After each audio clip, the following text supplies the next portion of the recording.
PD를 현업에서 배제하는 MBC 블랙리스트를 사실상 지휘한 것으로 드러났습니다.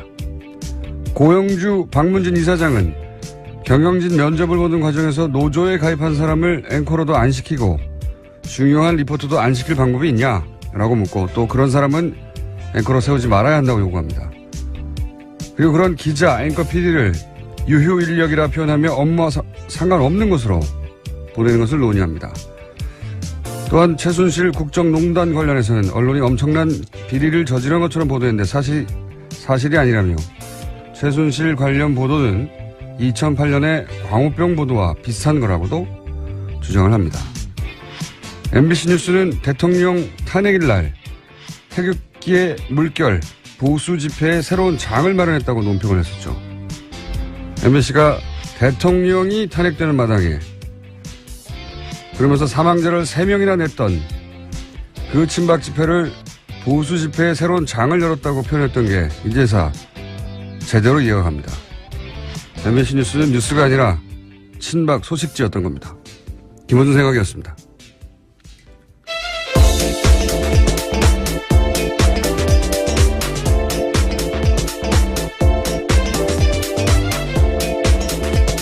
시사인의 김은지입니다. 자, 오늘도 뉴스를 또 해볼까요? 예. 네. 많습니까, 뉴스가? 네, 좀 있습니다. 좀 있습니다. 네. 첫 번째 뉴스는 뭡니까? 네, 문재인 대통령이 어제 세월호 참사 피해 가족들을 청와대로 초청해서 정부의 부실 대응에 대해 사과했습니다. 참사가 발생한 지 3년 4개월 만인데요. 정부의 부실한 대응에 대해서 대통령이 공식 사과한 겁니다. 또 문재인 대통령은 재발 방지를 위해서라도 진실 규명이 반드시 필요하다라는 이야기도 했는데요.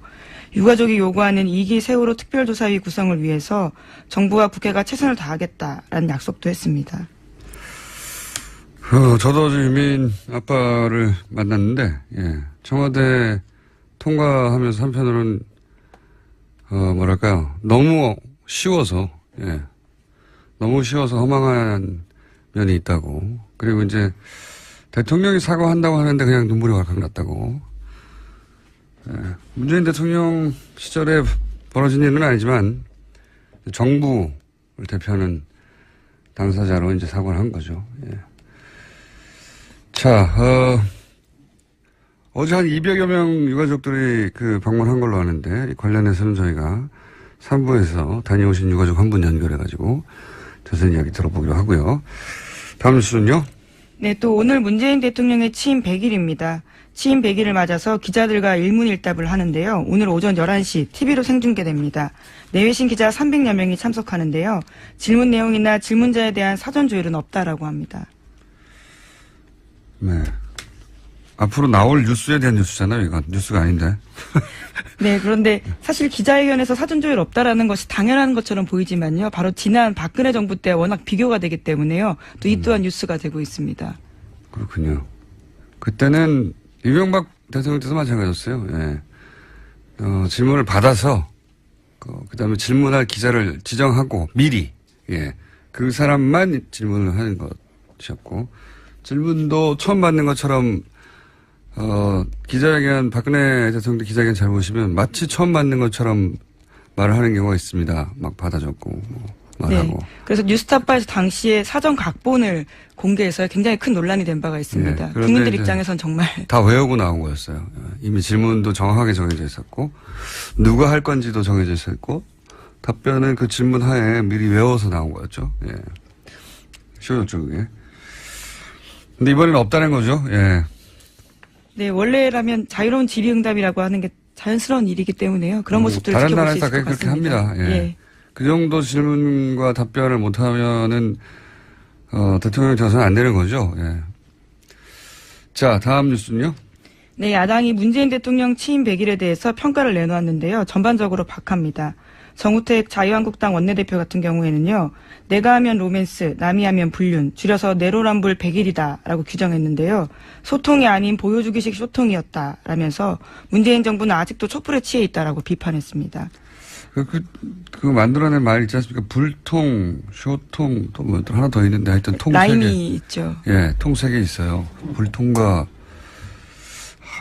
쇼통과 또 뭐였는데 기억이 잘 안 나네요.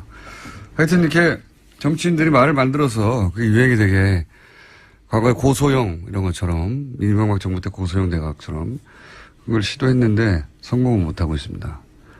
유행이 안 되고 있어요. 여간 이제 쇼통이다. 소통이 아니라 쇼통을 하는 것이다.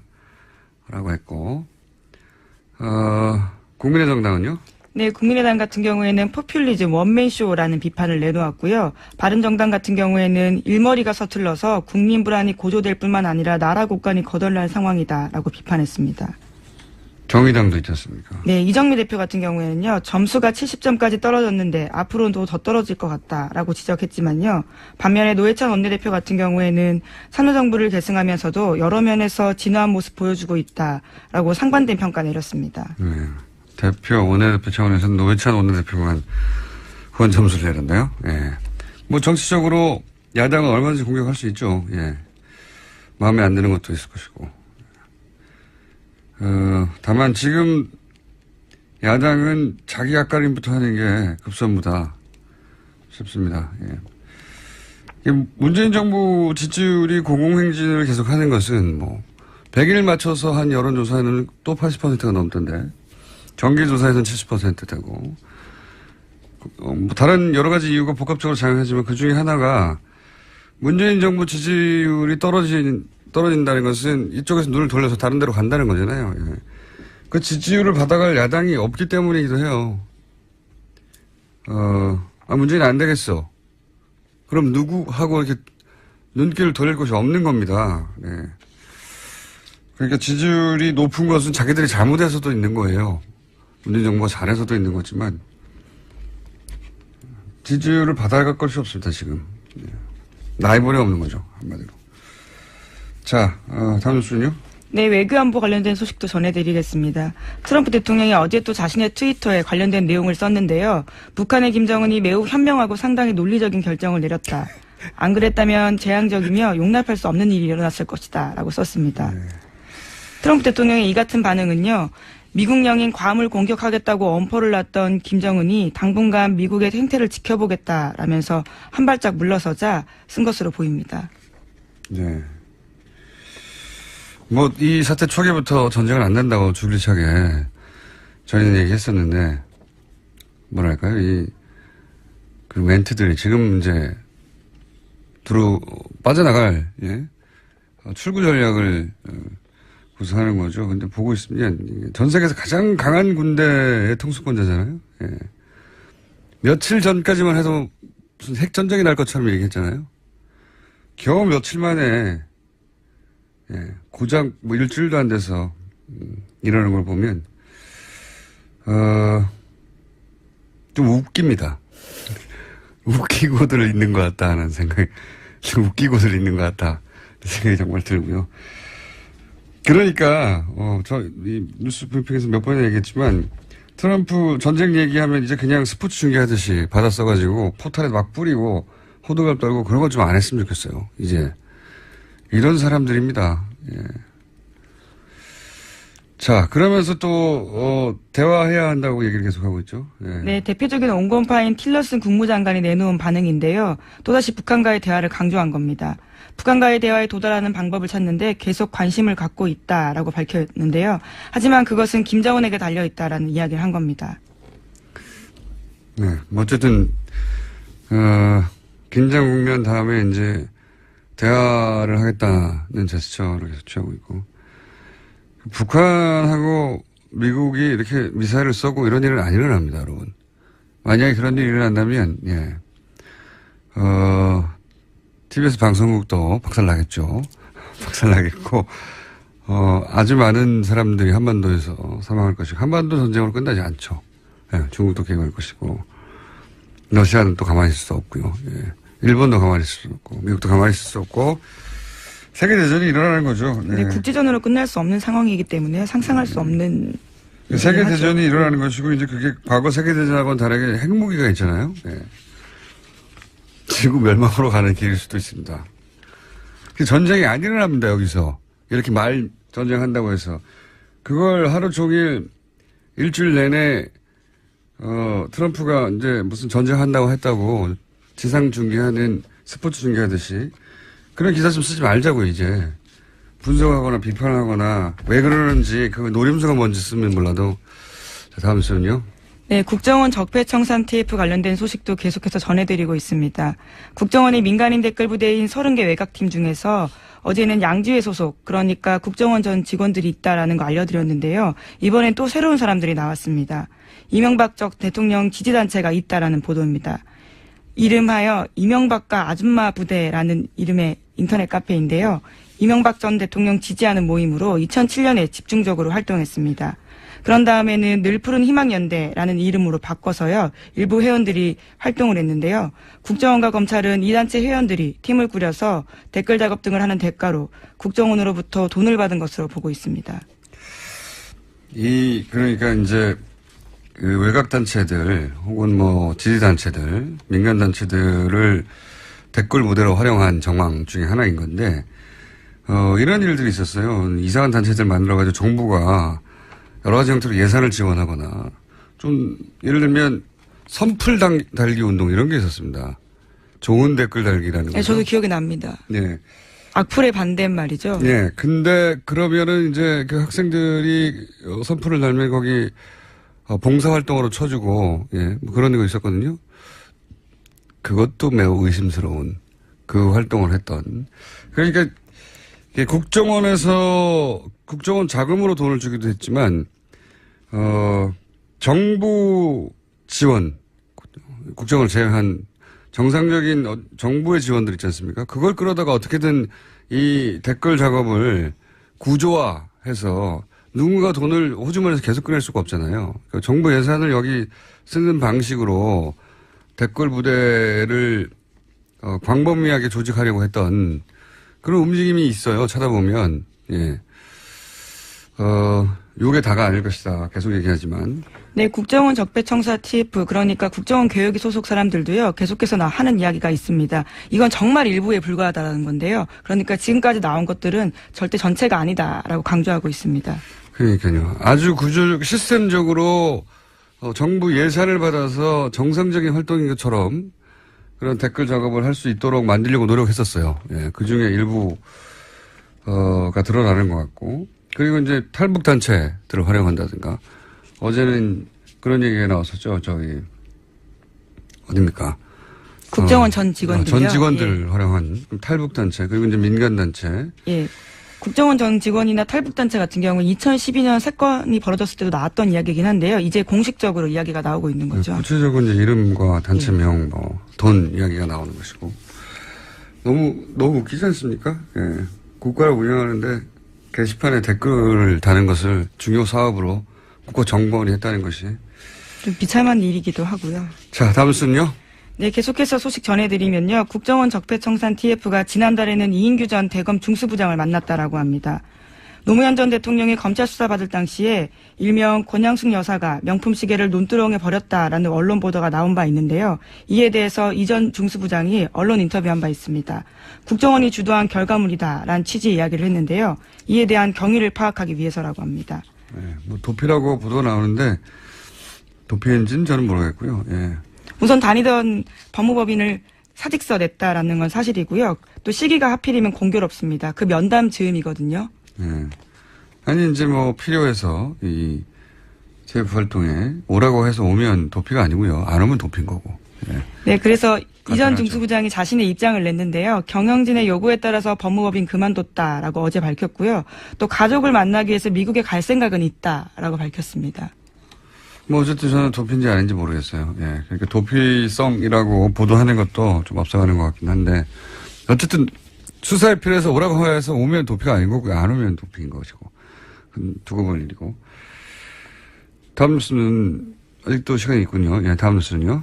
네, 자유한국당 홍준표 대표가 박근혜 전 대통령 출당 문제가 당에서 본격 논의될 것이다라고 밝혔습니다. 당대표 취임한 이후에요. 박근혜 전 대통령 출당 문제를 직접 언급한 것은 처음입니다.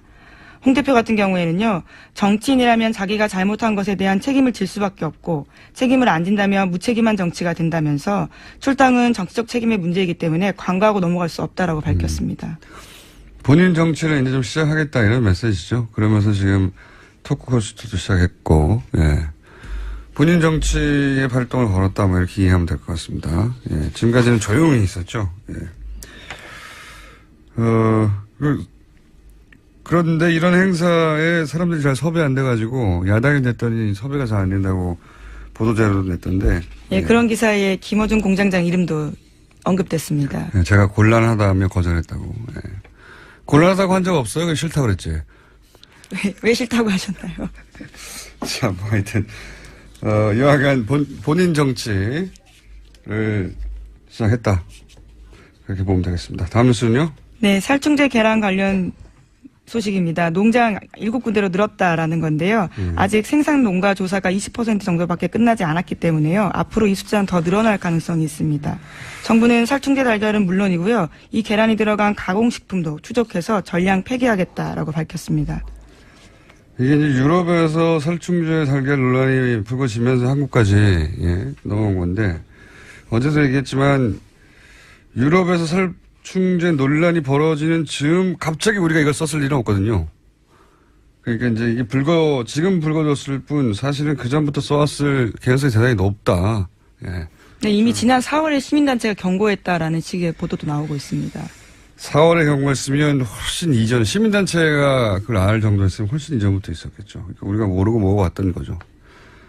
그렇게 저는 의심하는 바입니다. 예, 이번 조사 과정에서 농장들이, 특히 이제 친환경 인증을 받은 농장들이 이렇다는 게 더 비싸게 주고 일부러 산 계란들. 그렇죠. 달걀이 더 그랬다는 거 아니겠습니까? 예, 이번에 농장 7군데 중에서요, 6군데가 정부의 친환경 인증 받은 곳이라고 합니다.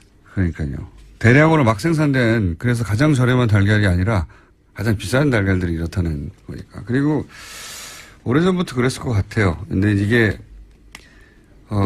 나는 오래전부터 뿌렸어. 라고 자백할 사람들은 없을 것 같으니까 이쪽 전문가를 좀 찾고 있습니다. 예. 조만간 저기 인터뷰하면 예정이고. 자, 다음 뉴스는요? 네, 버지니아 폭력 사태, 그러니까 백인 우월주의를 두고 일어난 미국의 폭력 사태 전해드린 바가 있는데요. 이 원인을 놓고 트럼프 대통령 발언이 계속 오락가락하고 있습니다. 처음엔 여러 편을 규탄한다라고 해서 논란이 됐는데요. 그런 다음에는 인종주의는 악이다라고 했습니다. 그런데 또 어제는요, 양쪽에 모두 책임이 있다라고 이야기했습니다. 이게 이제 처음에 인종주의라고 이제 비난을 받으니까 한번 물러섰다가 또 자신의 지지 기반 중에 하나인 그쪽에서 지지를 철회한다고 하니까 다시 또 이런 얘기를 한 거거든요. 예. 참 가벼운 사람이에요. 보면 자기가 했던 말을 어떻게 하루하루 만에 뒤집는 건지. 까먹었을 수도 있을 것 같은데요. 사실 이거는 미국 주류 사회가 받아들일 수 없는 거거든요. 예, 그래서 공화당 하원 의장 같은 경우에도요, 백인 우월주의는 역겹고 도덕적 모호성은 안 된다, 이렇게 강하게 이야기했습니다. 미국 사실 노예제로 시작한 나라이긴 한데 미국 근대사는 사실 이 인종주의와의 오랜 갈등, 그런 역사 깊잖아요. 특히 흑인 사회가 뭐 지금도 차별이 있지만 과거에는 같은 식당에 못 들어가고 뭐 많았지 않습니까? 버스도 같이 타지 못하고 그랬어요. 그래서 사실은 인종주의를 극복하기 위해서 미국 사회가 치른 비용이 엄청나거든요. 간신히 여기까지 왔는데 그거를 뭐 한 60년대 70년대로 되돌리려고 하는 거죠. 그러면서 장군, 리 장군, 갑자기. 네, 로버트 리 장군. 예, 로버트 리 장군. 동상을 둘러싼 갈등에서. 예, 표면적으로는요. 남부군 대장이었던 이 사람을 성리적인 인물로 내세우고, 예. 우리 뉴라이트하고 비슷한 일종의 수정주의 역사를 주장하는 거거든요. 뉴라이트도 갑자기 건국의 아버지 들고 나오고 건국절 얘기하잖아요. 비슷한 거예요, 여기서도. 근데 여기서는 이제 바탕이 인종주의, 그리고 남부를 중심으로 한, 남부의 백인들이 트럼프의 핵심 지지층이란 말이죠. 백인 남성들, 그 중에서도.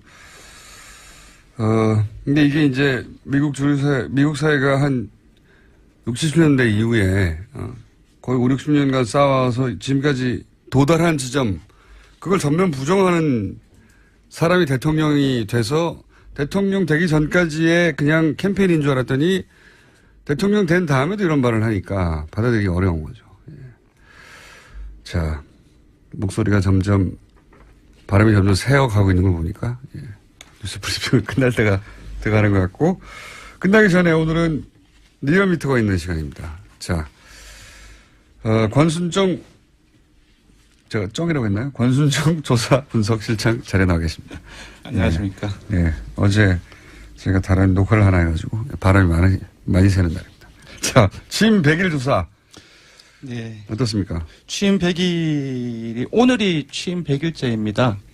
그래서 네. 조사를 100일 별거 아니라고 생각하는데 저는. 199일과 101일과 다를 것도 없잖아요. 예, 어쨌든 보면 0.6%포인트 소폭 내렸지만 네. 72.2%로 여전히 줄곧 70%대의 고공행진이 지속되고 있습니다. 네. 부정평가는 0.8%포인트 오른 22.1%이고요. 취임 100일이니까 취임 후 현재까지 잠깐 이제 경과를 잠깐 보면 새 정부에 대한 높은 기대감으로 취임 초 5월 4주째에는 84.1%까지 올랐습니다. 네. 최고치였죠. 그 다음에 이제 기억하시겠지만 강경화, 안대환 장관 후보자 인사 논란이 확산되었고, 그리고 원비어 사망 기억하시죠? 네. 외교 안보 이슈가 쟁점화된 것도 이 기간입니다. 이게 겹쳐지면서 6월 3주차에는 한 10%포인트 떨어진 74.2%로 하락했습니다. 네. 미사일 발사도 예, 있었고요. 근데 다시 반등을 합니다. 그러니까 예. 한미 정상회담이 있었고 연이어 G20 정상회고에 이어지죠. 그런 과정 속에서 76.6%로 75%선을 다시 넘었습니다. 근데 그 이후에 다시 총영무 조대엽 등 인사 논란이 다시 불거지고 최근에 이제 북한 미사일 발사 이후에 한반도 안보 불안이 고조되는 과정 속에서 70%도 초반으로 떨어졌는데요. 이러한 그 변화 과정 속에서도 주요하게 봐야 될 것이 보수층을 제외하고 모든 지역 연령 이념 성향에서 긍정 평가가 상당히 크게 높거나 50%를 상회하고 있다는 겁니다. 네. 그리고 두 번째로는 주목할 점이 있습니다. 대구 경북이나 60대 이상 보수층 등의 같은 경우는 문 대통령의 전통적 반대층이지 않습니까? 네. 그래서 지지율이 상대적으로 뭐 40대 이하라든지 중도 진보에 비해서 낮긴 낮은데 분석을 해보니까 19대 대선 때보다 지지층을 확대한 폭이 이 대구 경북이나 이쪽에서 훨씬 더 높았다는 겁니다. 그래서 전반적으로 이러한 경향을 봤을 때 지금 상당히 지금 취임 100일째이긴 하지만 상당히 많이 지난 상황이긴 하지만 지지층이 상당히 탄탄하다. 이제 그렇게 볼 수 있을 것 같습니다. 70% 박스권이라고 표현할 수 있을 것 같아요. 박스권, 예. 예. 원래 이제 박스권이라는 건 지지율이 더 이상 올라가지 않고 거기 갇혔다라고 해서 문재인 후보 시절에 굉장히 많은 그런 표현들이 있었죠. 10% 박스권을 맞췄다. 제가 기억나는 것은 20%대 초반에서 그때부터 네. 박스권 얘기가 SNS상에서 많이 얘기 있어서 30% 박스권을 맞췄다. 30% 40% 박스권을 맞췄다. 그런 식으로 계속 올라가서 네, 종편에 주로 썼던 표현들인데, 그러니까 네. 안 올라간다는 거죠. 확장성이 없다고 비판하기 위해서 10%부터 40%까지 계속 박스권이라고 표현했는데 70% 박스권에 갇힌 것 같아요. 근데 일반 국민을 대상으로 한 여론조사에서 70% 이상이 나온다는 것은 이거 엄청난 겁니다. 사실상 70%나 80%는 제가 봤을 때는 크게 의미가 없지 않나 싶습니다. 압도적인 네. 지지율인데 흔히 이제 여론조사에서 한 60몇 프로 넘어가면 어떤 사안에서 압도적인 찬반이 나온다고 하는 거거든요. 예, 66% 정도면 3명 중에 2명이 찬성 또는 반대한다는 것인데 3명 중에 2명이 전문가 조사가 아니라 일반 국민조사에서 그렇게 나오기는 상당히 어렵습니다. 예, 그래서 이제 그때부터 보통 압도적이라고 표현을 하는 거죠. 네네. 예. 이 이유 중에 하나는 제가 좀 전에도 얘기했지만 이 지지율을 받아갈 야당이 없어서 그런 것도 있는 것 같아요. 다른 이유도 있지만. 갈 데가 없어요, 지지율이. 생각해 보시면. 그런 부분들도 있겠죠. 네, 많이 다른 이유는 이제 전문가가 얘기해 보십시오. 알았습니다. 이제 야당이 구체적인 개혁이라든지, 정책적인 어떤 차별성이라든지 그런 것들을 내놓지 못하면서 갈 곳이 없는 그런 부분들도 하나의 분석이 될 수 있겠고, 또 많이 얘기가 됐죠. 이전 정부의 기저효과, 베이스 이펙트, 이런 부분들도, 얘기가 많이 나오고 있는데, 제가 보기에는 그게 본질적인 이 지지율 고공행진의 원인은 아니라고 생각이 듭니다. 무엇보다 이제 박근혜 정부 국정문당 사건이라든지 탄핵 과정을 거치면서 시대 정신이 현 정부가 추진하고 있는 그 개혁 정책이라든지 국민들이 생각하고 있는 부분들이 네. 완전히 거의 일치를 하고 있는 상황이라고 생각이 들어요. 시대 정신과 같이 간다는 건데. 맞습니다. 뭐 적폐 청산이라든지 개혁 또는 기본적으로 이전에 불통으로 점철되었다고 한다면 지금 같은 경우는 소통과 공감의 행보 이러한 부분들이 국민의 생각과 지금 현 정부가 벌이고 있는 여러 가지 행보라든지 정책과 거의 일치해 나가고 있기 때문에 바로 여기에서 공공행전의 기본적인 어떤 배경들을 찾아야 되지 않을까 싶습니다. 이 시대 정신과 같이 가도 이제 그걸 잘 연출하고 내가 가고 있다는 걸 다 이해시켜야 되는데 네. 그런 상징, 그러니까 내가 시대 정신과 같이 가고 있다. 네네. 내가 당신들의 뜻과 부합되는 결정과 사과 행동을 하고 있다는 거를 또 잘 연출해서 전달해요. 예, 그것도 굉장히 중요한 면이 있습니다. 중요함은 네. 이제 그거는 이제 효과적으로 보여주고 네. 공감하는 수단이라고 한다면은 형식이라고 한다면은 여전히 저는 그 본질적인 부분들 아까 말씀드렸던 부분들에 표현되지 않는 것은 모르는 법입니다. 이신점심은 예, 전 국민들 단위에서는 따질 수 연인끼리야 뭐 모르겠는데. 동의합니다. 예. 잘 표현하는 것도 굉장히 중요한데 잘 전달되고 있고. 네네. 자꾸 얘기하지만 그 받아가지 못하고 있는 거예요, 야당이. 그렇다는 얘기는 지금 야당이 하는 비판들은 오랫동안 들어왔던 비판의 패턴이에요. 네네. 들어보면 포퓰리즘이라는 단어도 굉장히 식상합니다. 네. 그렇죠? 폭탄, 세금 폭탄 그런 부분들이 이전 굉장히 식상하고요. 계속적으로 나왔던 프레임이었고. 불통이라는 것도 굉장히 식상하고요. 그러니까 네. 야당이 현 정부를 정확하게 현 정부랑 뭐 다 잘하겠어요. 당연히 잘 못하는 것도 있을 텐데 네. 미진한 것도 있고 네. 정확하게 비판을 언어를 못 찾고 있어요. 시대 정신과 같이 못 가고 있는 거죠. 하던 대로 하는 겁니다. 비판을 그냥. 언어, 프레임 그런 부분들은 제가 볼 때는 좀 형식적인 부분들이 있는데 제가 볼 때는 야당 역시도 정책에서 찾아야 된다고 생각이 듭니다. 국민들의 생각. 네. 그러니까 본인들이 뒤처져 있다는 걸 잘 몰라요. 네. 현재.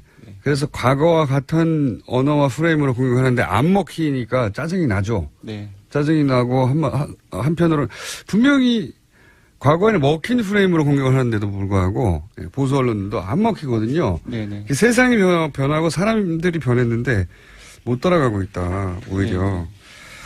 그래서 지지들이 표들이 갈 곳이 없어서 여기 모여 있는 것도 있습니다. 예. 네. 운도 좋은 거죠. 문재인 대통령이. 일단 지지층이 워낙 탄탄합니다. 일종의 예. 이제 팬덤 아이돌의 팬덤 형상에 오히려 더 강력해. 예, 더 강력할 정도로 지지층의 팬덤 형상을 보이고 있는데 이러한 현 상황 그리고 언론 지형도 상당히 이전에 참여정부 때에 비해서 많이 바뀌었습니다. 예. 그런 것들을 맞습니다. 종합적으로 고려를 한다면 과거에는 뭐 인터넷도 예. 없었고 팟캐스트도 예. 없었고 SNS도 없었죠. 그래서 이제 종이신문이 한번 뭐라고 아젠다를 설정하면 네. 프레임을 잡고 그럼 하루 이틀 후에 네네. 그 아젠다대로 뉴스가 흘러갔거든요. 다들 따라가고. 이제는 그 폭탄이라고 세금 폭탄이라고 하면 정말 세금 폭탄인 줄 아닌지 따지지 않고 따져보면 세금 폭탄 아닌데 세금 폭탄으로 실제 여론이 만들어지기도 했죠. 네네. 네. 그런 게 이제 안 통하는 거죠. 또.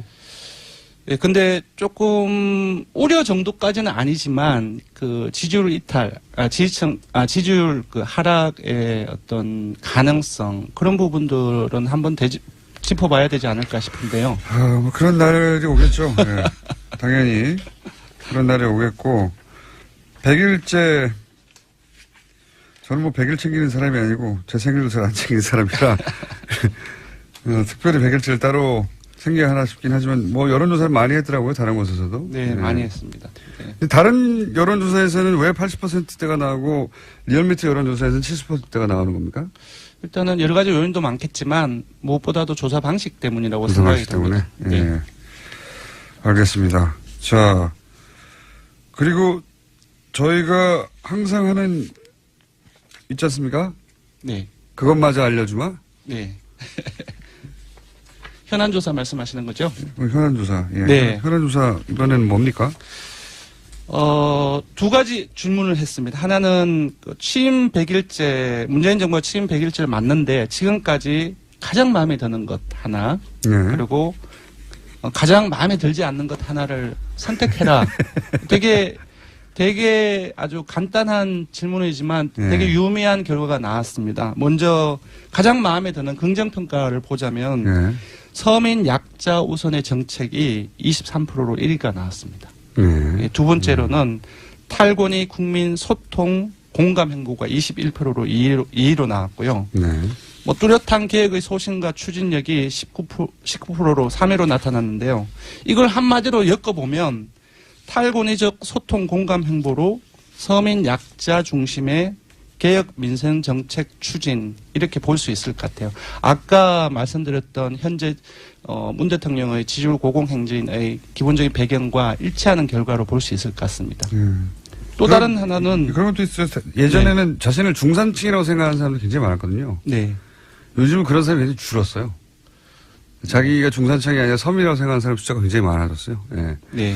그것까지 연결이 되는 이야기인 것 같습니다. 그 재밌는 거는 아마 최근 기억하실지 모르겠지만 자유한국당 같은 경우 혁신선언문이 발표가 될 때 서민 중심 경제 지향이라는 문구 때문에 그 혁신위원 한 분이 사퇴를 했었죠. 근데 자유한국당과 보수층에서는 문 대통령이 가장 잘한 게 뭐냐. 1위가 서민 약자 우선의 정책이 1위로 나왔어요. 반면 이제 민주당이나 정의당 지지층, 중도진보층 같은 경우는 탈권위적 국민 소통 공감 행보가 1위로 나왔고요. 또 하나 재미있는 게 또 있습니다. 부정평가. 가장 잘못한 게 뭐냐를 물어봤는데. 가장 마음에 안 드는 게 뭐냐? 예. 1위가 뭐가 나왔을 것 같습니까? 없다. 예, 맞습니다. 1위가 다른 내용적인 선택지가 아니라 예. 마음에 안 드는 것이 하나도 없다가 34%. 그러니까 3명 중 1명이죠. 국민 3명 중 1명이 잘못한 게 없다라는 게 하나도 없다라는 게 1위가 나왔어요. 이거 재밌네요. 예, 재밌는 결과이고. 농담처럼 얘기했는데 진짜 없다가 1위가 나왔어요? 예. 그러니까 1위가 이렇게 나왔다는 것은 나머지 이제 제가 소개해드리겠지만 그 부정적인 요인들 이런 부분들이 사실상 국민들 전반적으로 봤을 때 국민들은 크게 중요한 문제로 인식하고 있지 않은 것을 나타낸다고 볼 수 있을 것 같습니다. 숫자가 하나도 없다는 게 30% 중반을 넘고 없다. 예. 있다는 게 이제 있다는 것 중에서 소개해드리면 조금 거리가 있습니다. 아까 34%가 말씀드리지 않습니까? 과다한 선심성 정책이 19%로 1위가 나왔고요. 그러니까 아까 하나도 없다를 제외하면 그럼 네 편, 내 편 가르기가 12%로 2위.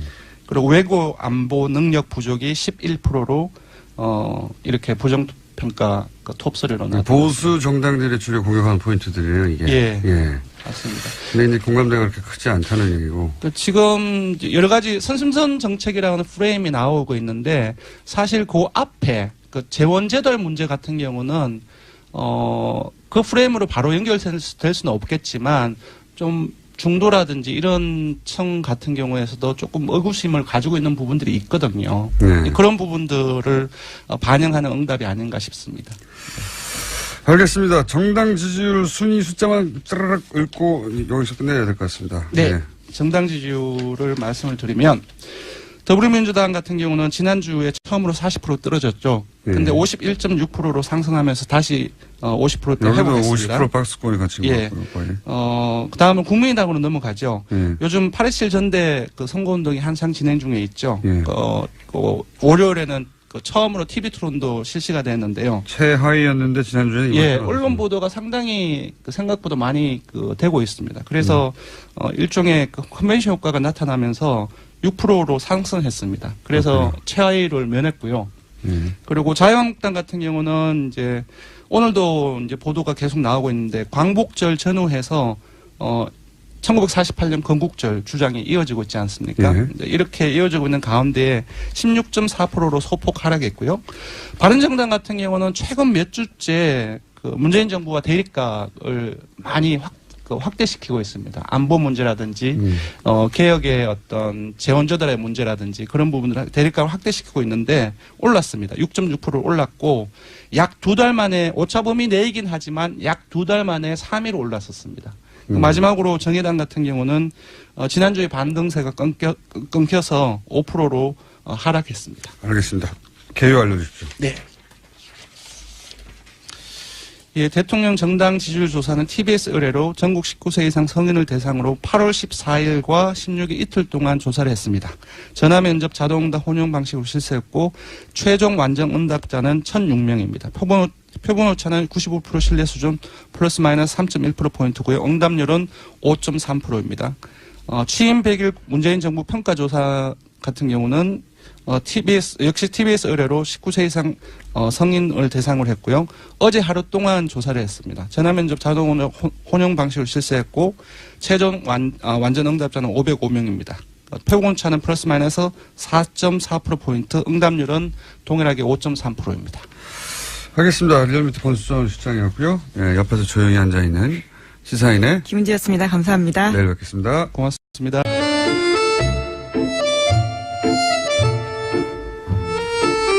내부자 둘인데 오늘은 하나만 나왔습니다. 더불어민주당 안민석 의원 나오셨습니다. 안녕하십니까. 예. 네, 김성태 의원님이 계실 줄 알고 나왔는데 저 혼자네요. 안민석 의원입니다. 김성태 의원님은 이제 원래 휴가를 가셨는데 오늘 전화 연결하기로 했거든요. 근데 아침부터 아무리 전화를 해도 일부러 안 받으시는 것 같습니다.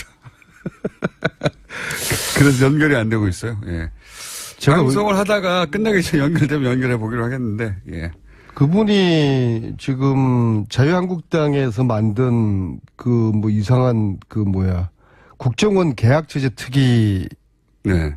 위원으로 소속이 되셨어요. 예. 국정원 적폐청산 TF에 이제 반대되는 활동을 하는 그렇죠. 것이죠. 예.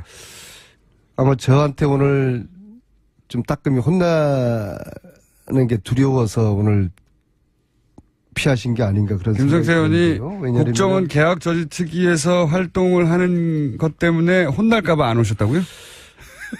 왜냐하면 이게 참 국민을 우습게 보는 거 아니겠습니까? 지금 이명박 정부가 댓글 부대 30개 팀을 이용해서 3,500명 댓글 부대를 운영을 했다는 거 아닙니까? 그래서 여론을 조정한 것인데요.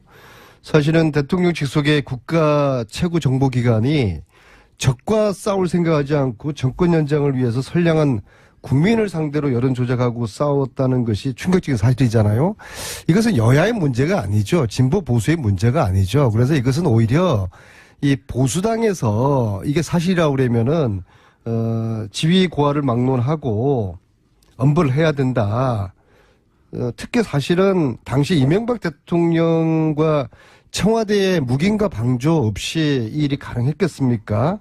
그래서 오히려 자유한국당에서 검찰 조사를 통해서 배후를 철저히 밝히자 이렇게 나오면은 자유한국당의 지지도도 더 높아갈 거예요. 근데 이러기는커녕 이런 저희 더불어민주당의 국정원 적폐청산 TF팀의 맞불로 이 적폐청산 TF를 대응하는 반대하는 국정원 계약 제재 특위 이름은 좀 교묘하게 만들었어요.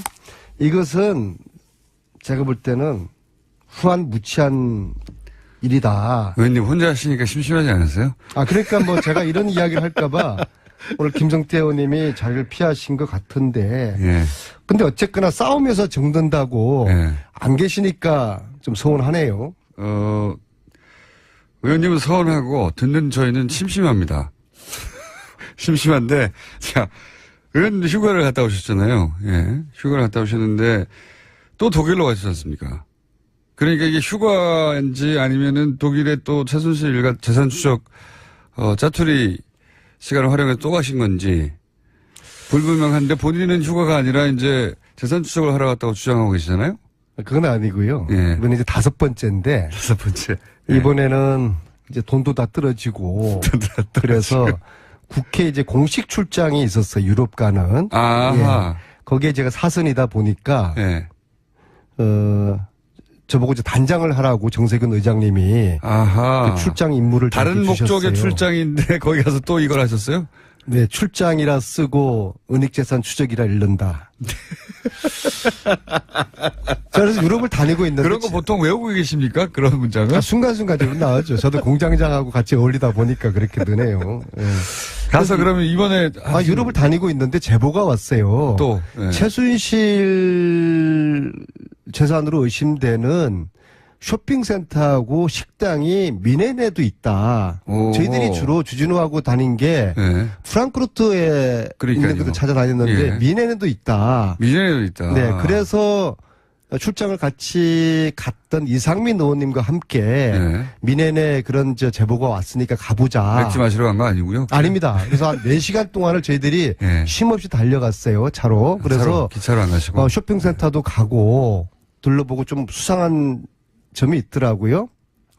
아니 쇼핑센터를 그냥 가는 것만으로는 수상한 점을 발견할 수 없지 않습니까? 아니, 거기 뭐 주인도 없고 중국에서 한 사람이 있는데 이야기를 좀 던져보니까. 쇼핑센터라기보다는 이제 가게군요, 가게. 네, 그러니까 그게 큰 가게. 예, 92년에 최순실 씨가 독일의 어느 교포하고 유벨리라는 회사를 만들지 않았습니까? 네. 그 회사를 같이 만들었던 교포의 것이더라고요. 아하. 그리고 이제 최순실 씨 독일 재산이 누군가의 차명으로 그런데 보통 건물의 형태로 있다. 그렇죠. 라고 그래서 여러 번 식당이나 호텔을 얘기했었는데. 운영을 하고. 네, 식당이나. 네, 그래서 이제 쇼핑센터에 대한 의심을 하고 그다음에 식당을 가서 저희들 식당에서 밥을 먹으면서 이런저런 이야기들을 좀 캐묻기 시작했죠. 어느 그랬더니 갑자기 어느 한 40살 정도 된 예. 한국 교포가 나타나서 예. 너 안민석이지? 안민석 맞지? 너 죽었어. 너 죽었어? 기다려. 기다려. 나 독일 사람이야. 나 독일 사람이야. 독일 경찰한테 한번 당해봐봐. 하면서 반말하고 예. 아주 그냥 흉악하더라고요. 앞뒤 없이요? 네, 그냥 반말하고 너 안민석이지? 거의 거의 감금 상태 가지를 못하게 하는 거예요. 밥도 다 먹었는데 경찰에 신고했다고 그랬는데 30분 지나도 오지도 않아요. 저도 억울하니까 그래 경찰 가가지고 따져보자. 응? 전후 사정 없이 무조건 그랬다고요? 아이, 안민석 당신이 이러이러했는데 그것은 이러이러하기 때문에 문제라고 한 게 아니라 예. 너 안민석이지. 죽었어. 이렇게. 너 안민석이지. 너 안민석이지. 황당하더라고요. 그러다 갑자기 사인 받는 거 아닙니까? 그래 이상민 의원님은 변호사 출신이잖아요. 예. 또 법사위원장님 출신이고 이거는 보통 일이 아니다. 그리고 너가 우리가 국회의원인 줄 아는데 이런 식으로 폭력을 행사하고 폭언을 하고 언어 폭력이죠. 네. 그래서 좌시할 수 없다. 그래서 우리도 독일 경찰 기다렸는데 한 30분 지나도 경찰이 안 오는 거예요. 그분은 그러면 그래서 그렇게 폭언을 한 다음에 그냥 사라지셨고 아니죠. 계속 저희들을 붙잡고 있었죠. 나가지 못하게 예, 어떻게 붙잡았어요? 제지했죠. 제 손을 붙잡고 나가려면 못 가게 붙잡고. 하고. 근데 말만 한 게 아니고요. 네. 근데 이제 그 제지를 뚫고 네. 기다려도 경찰이 안 오니까 저희들이 굳이 저희들 또 다른 일정을 또 해야 되니까 네. 본래 이제 출장 왜 장소로 그랬답니까, 이동을 근데? 했죠. 근데 그 사람이 누구였냐? 예. 92년 최순실과 함께 독일 회사를 만들었던 최순실 독일 은닉재산의 조력자로 의심되는 유모 씨의 아들이었어요. 그러니까 가족이 우리 아버지를 그런 식으로 모함했다고 이제 화를 낸 거군요. 말하자면 항의하고. 그래도 그렇게 하면 안 되죠. 네. 조곤조곤. 아니 만약에 정말로 따지든지. 본인이 정말 억울하게 모함을 당했다면 그럴 수도 있죠. 화가 나가지고. 그렇다고 뭐 뺨을 때린 건 아니지 않습니까? 그래서 이제 그런 봉변의 해프닝 말고. 예. 그 결말이에요. 끝이에요. 그래서 저희들은 그냥 거기를 못 가게 하는 거를 예. 뿌리치고 그 장소를 떠났죠. 거기서 사건이 끝났습니까? 그런데 예. 이제 오늘 아침에 제가 그 얘기하는 것보다도 예. 또 다른 제보 아닌 정보인데요. 15년에 스위스 연방법에서 외국인의 불법 재산을 몰수해서 환수하도록 하는 법이 만들어져 있더라고요. 스위스에. 네. 예. 그래서 이 법을 지금 이제 번역을 하고 있는 중인데 대충 이렇게 보니까 어떤 불법 재산을 조사할 수 있느냐? 외국의 부정부패 정도가 악명이 높은 경우. 그렇게 지금 명시가 돼 있어요. 지금 모호하네. 악명이 높을 경우.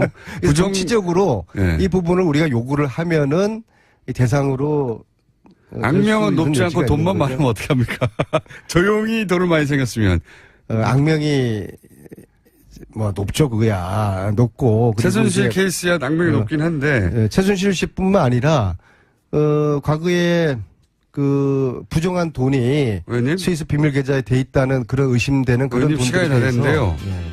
요 마무리를 3부 앞부분에 한 5분만 하고 가셔야 될 것 같습니다. 3부에서 이어가겠습니다. 3부를 또 합니까?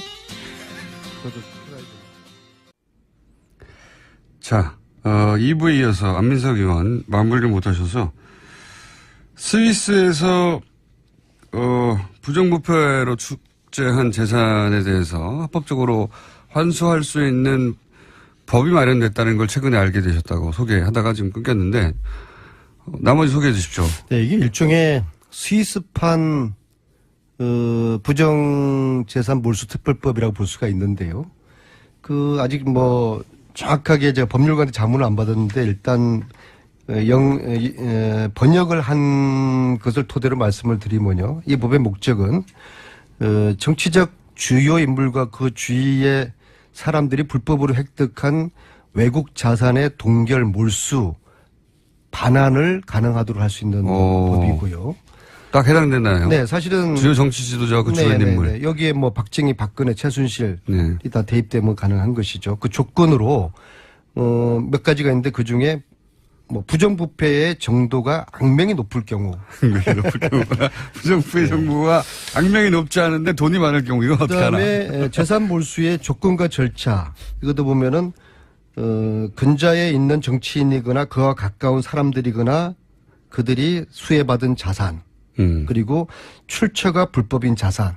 그 이제 어떻게 최순실을 겨냥한 법이 미리 만들어진 듯한 그런 느낌. 전 세계적으로 이제 정치인들이 부정부패를 하게 되면 혼자 하는 게 아니라 다 주변 인물과 같이 하니까 뭐. 그렇죠. 아마도 그간에 스위스가 비밀 계좌에 대한 좀 국가적인 오명을 벗기 위한 그런 노력으로 보는데 특히 이 법이 재밌는 것이 공소시효 기간에 제한이 없다는 거예요. 그러니까 딱 특별법이죠. 네. 따라서 이제 제가 이제 이 정도 뭐 5번이나 유럽을 왔다 갔다 하고 그러고 스위스 법까지 이렇게 상세하게 뉴스공장에서 소개드렸으면은 이제 좀 우리나라 검찰이 이제 새로운 정부의 검찰답게 이 문제에 좀 발벗고 나서기를 촉구를 합니다.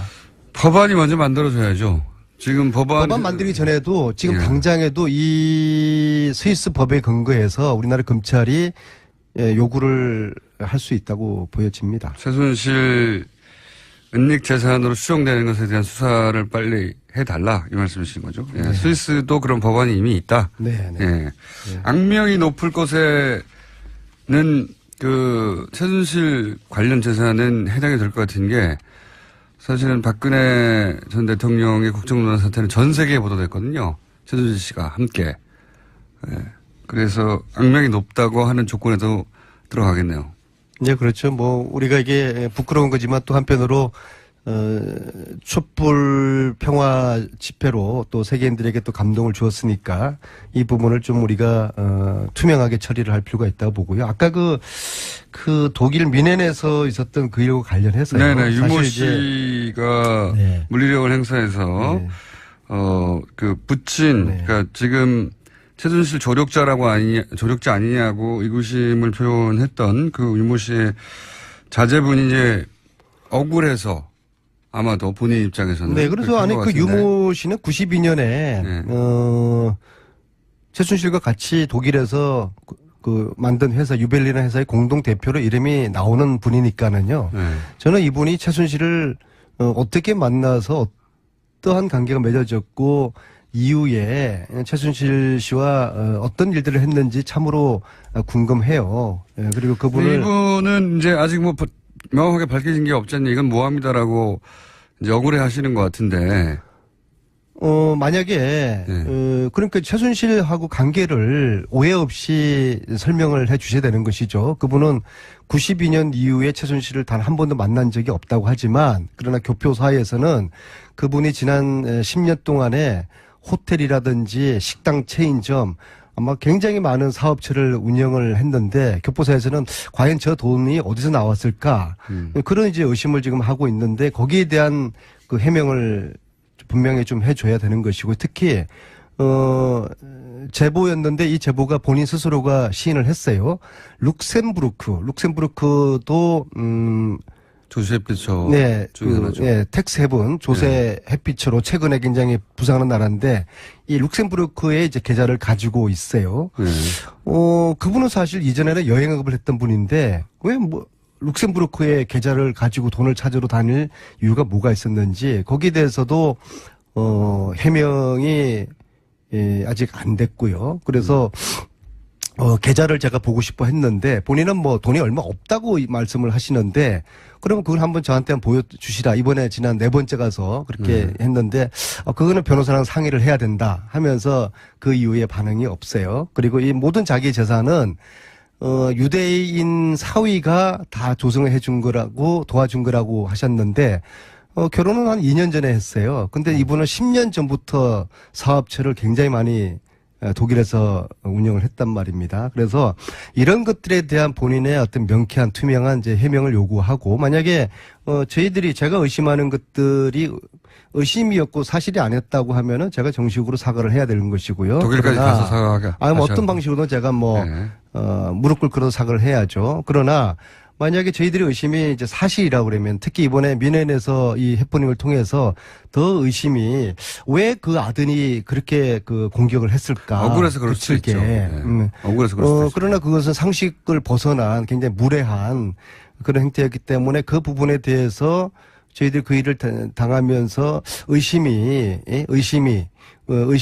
더 이제 가중된단 말입니다. 그래서 이제 이것이 저희들 의심 사실이라고 그러면은 그분은 아직 국적이 우리나라 국적이기 때문에 우리나라 검찰에 뭐 조사를 받아서 이게 이제 불법적인 어떤 재산 내지는 은닉 재산을 관리하고 있는 것으로 밝혀질 경우에 또 이제 법적인 적절한 또 처벌을 받아야 될 것입니다.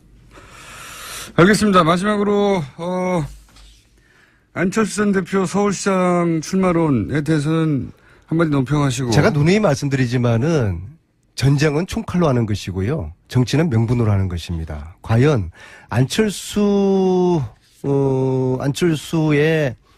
당대표 출마, 심지어 서울시장 출마론이 명분이 있는 것인가? 저는 명분이 아니라 궤변이라고 생각을 합니다. 왜냐하면 당대표는 지방선거를 진두지휘해야 되지 않습니까? 근데 만약에 사퇴하고 시장 출마하면은 이건 무책임한 처사이죠. 또 만약에 사퇴하지 않고 시장 선거에 나가면은 혼자 다 해먹겠다는 욕심으로 비치고요. 좋습니다. 만약에 안철수가 서울시장에 나간다 하면 아마 제가 볼 때는 박원순 시장과 양자구도가 될 것입니다. 아마도 국민당과 바른정당이 연대할 가능성이 많다고 보고요. 그러면 가장 유력한 박원순 시장과 지금 시점에서 맞짱 뜰 가능성이 많은데요. 어쨌거나 안철수 하면 새정치의 아이콘이었는데 지금은 거의 뭐 흔정치의 아이콘이 되어버린 것 같습니다.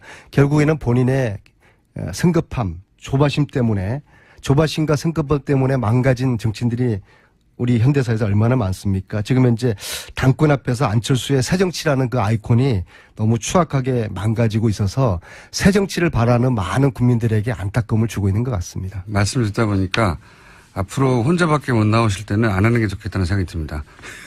저도 오늘 안 나오려고 했습니다.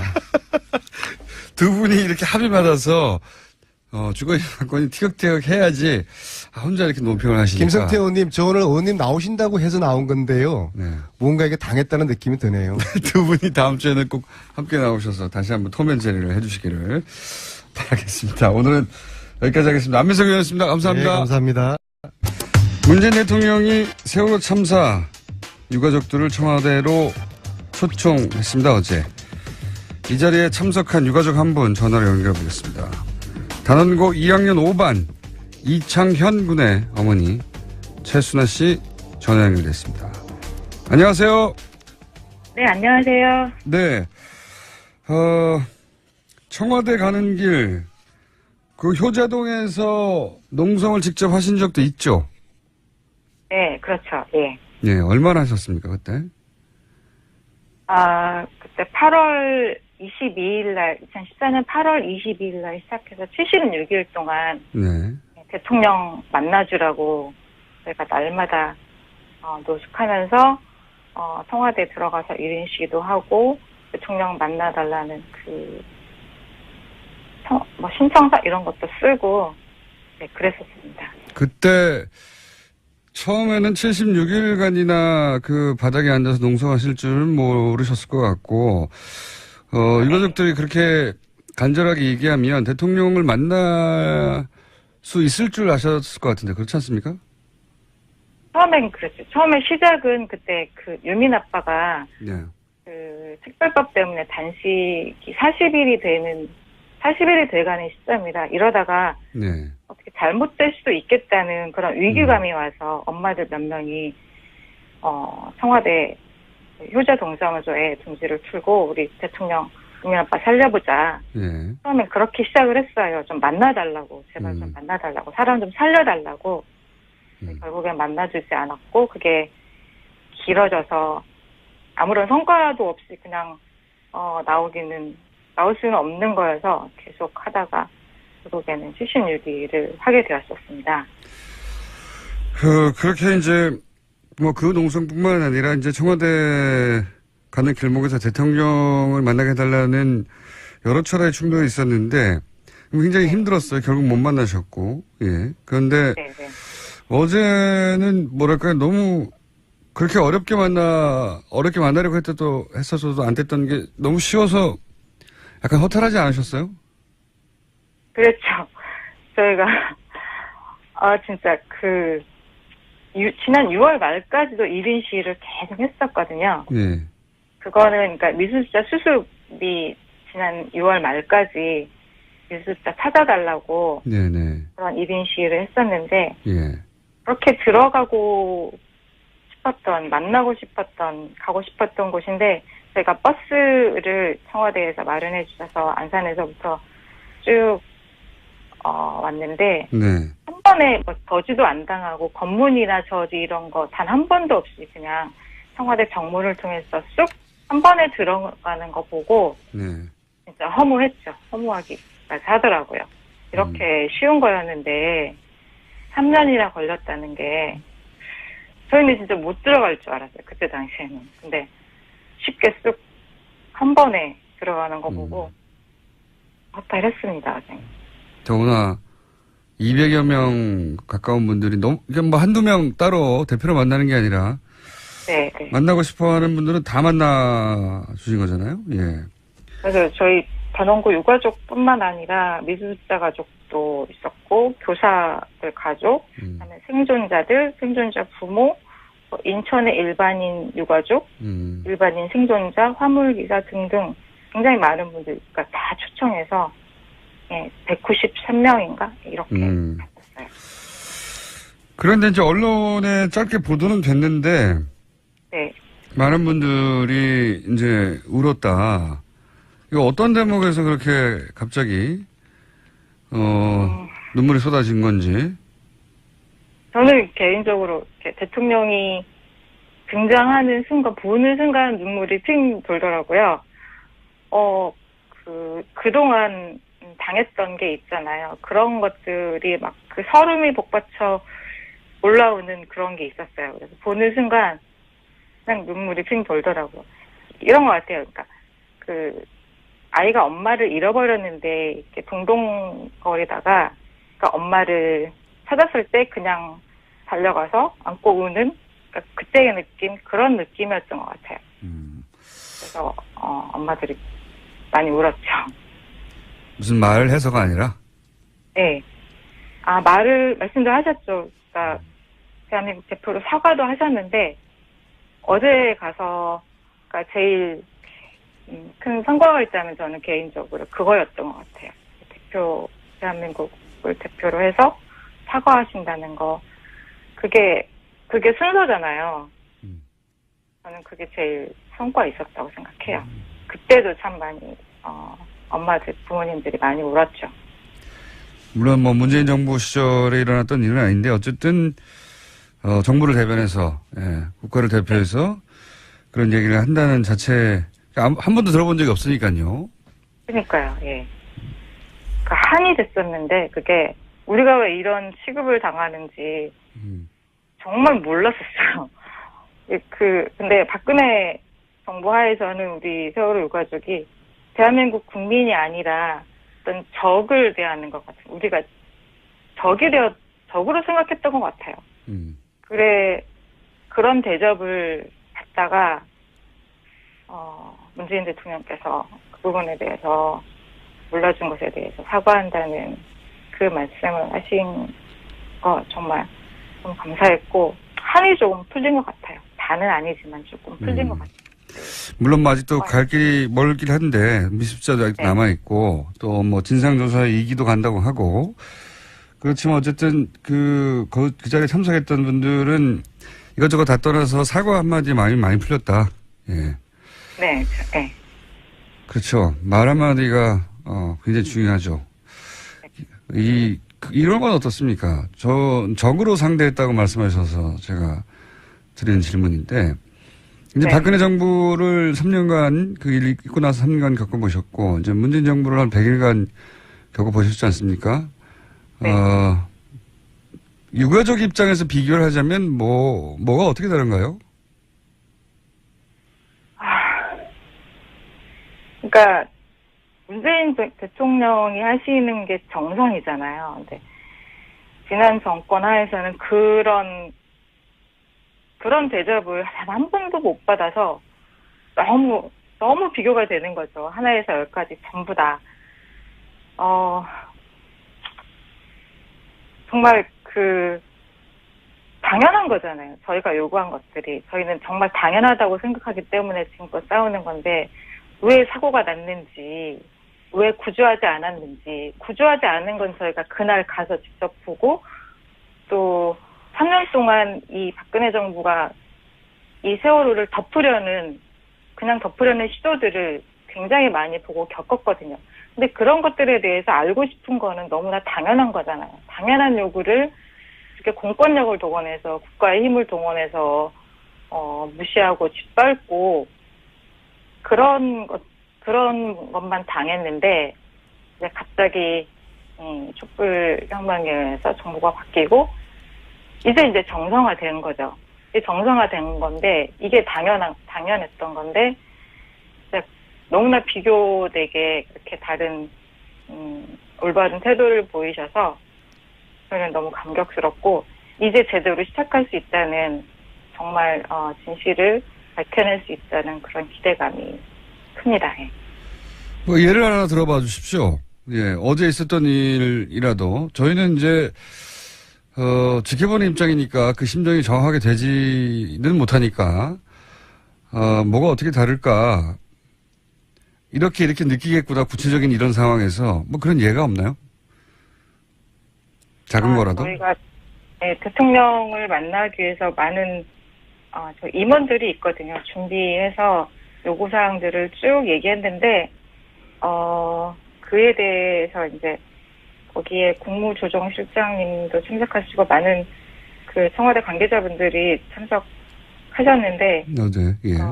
국무조정실장님이 실제로 제가 요구한 것들에 대해서 하나하나 다 답변을 하시고, 법이나 행정 절차가 마련되는 대로 우리가 요구한 것들에 대해서 긍정적으로 하도록 하겠다는 그런 답변을 주셨고, 해수부 장관도 답변하셨고, 그다음에 전해철 의원님도 구체적으로 답변을 해주셔서 그게 실제로 저희가 느낄 수 있을 만큼 많이 달라지고 우리가 요구한 대로 되는구나를 느낄 수 있을 때까지는 시간이 걸리겠지만 그래도 좀 기대감은 들었어요. 그 관계자들이 직접 나와서 직접 해명을 했군요. 거기서 답변을 하고. 네.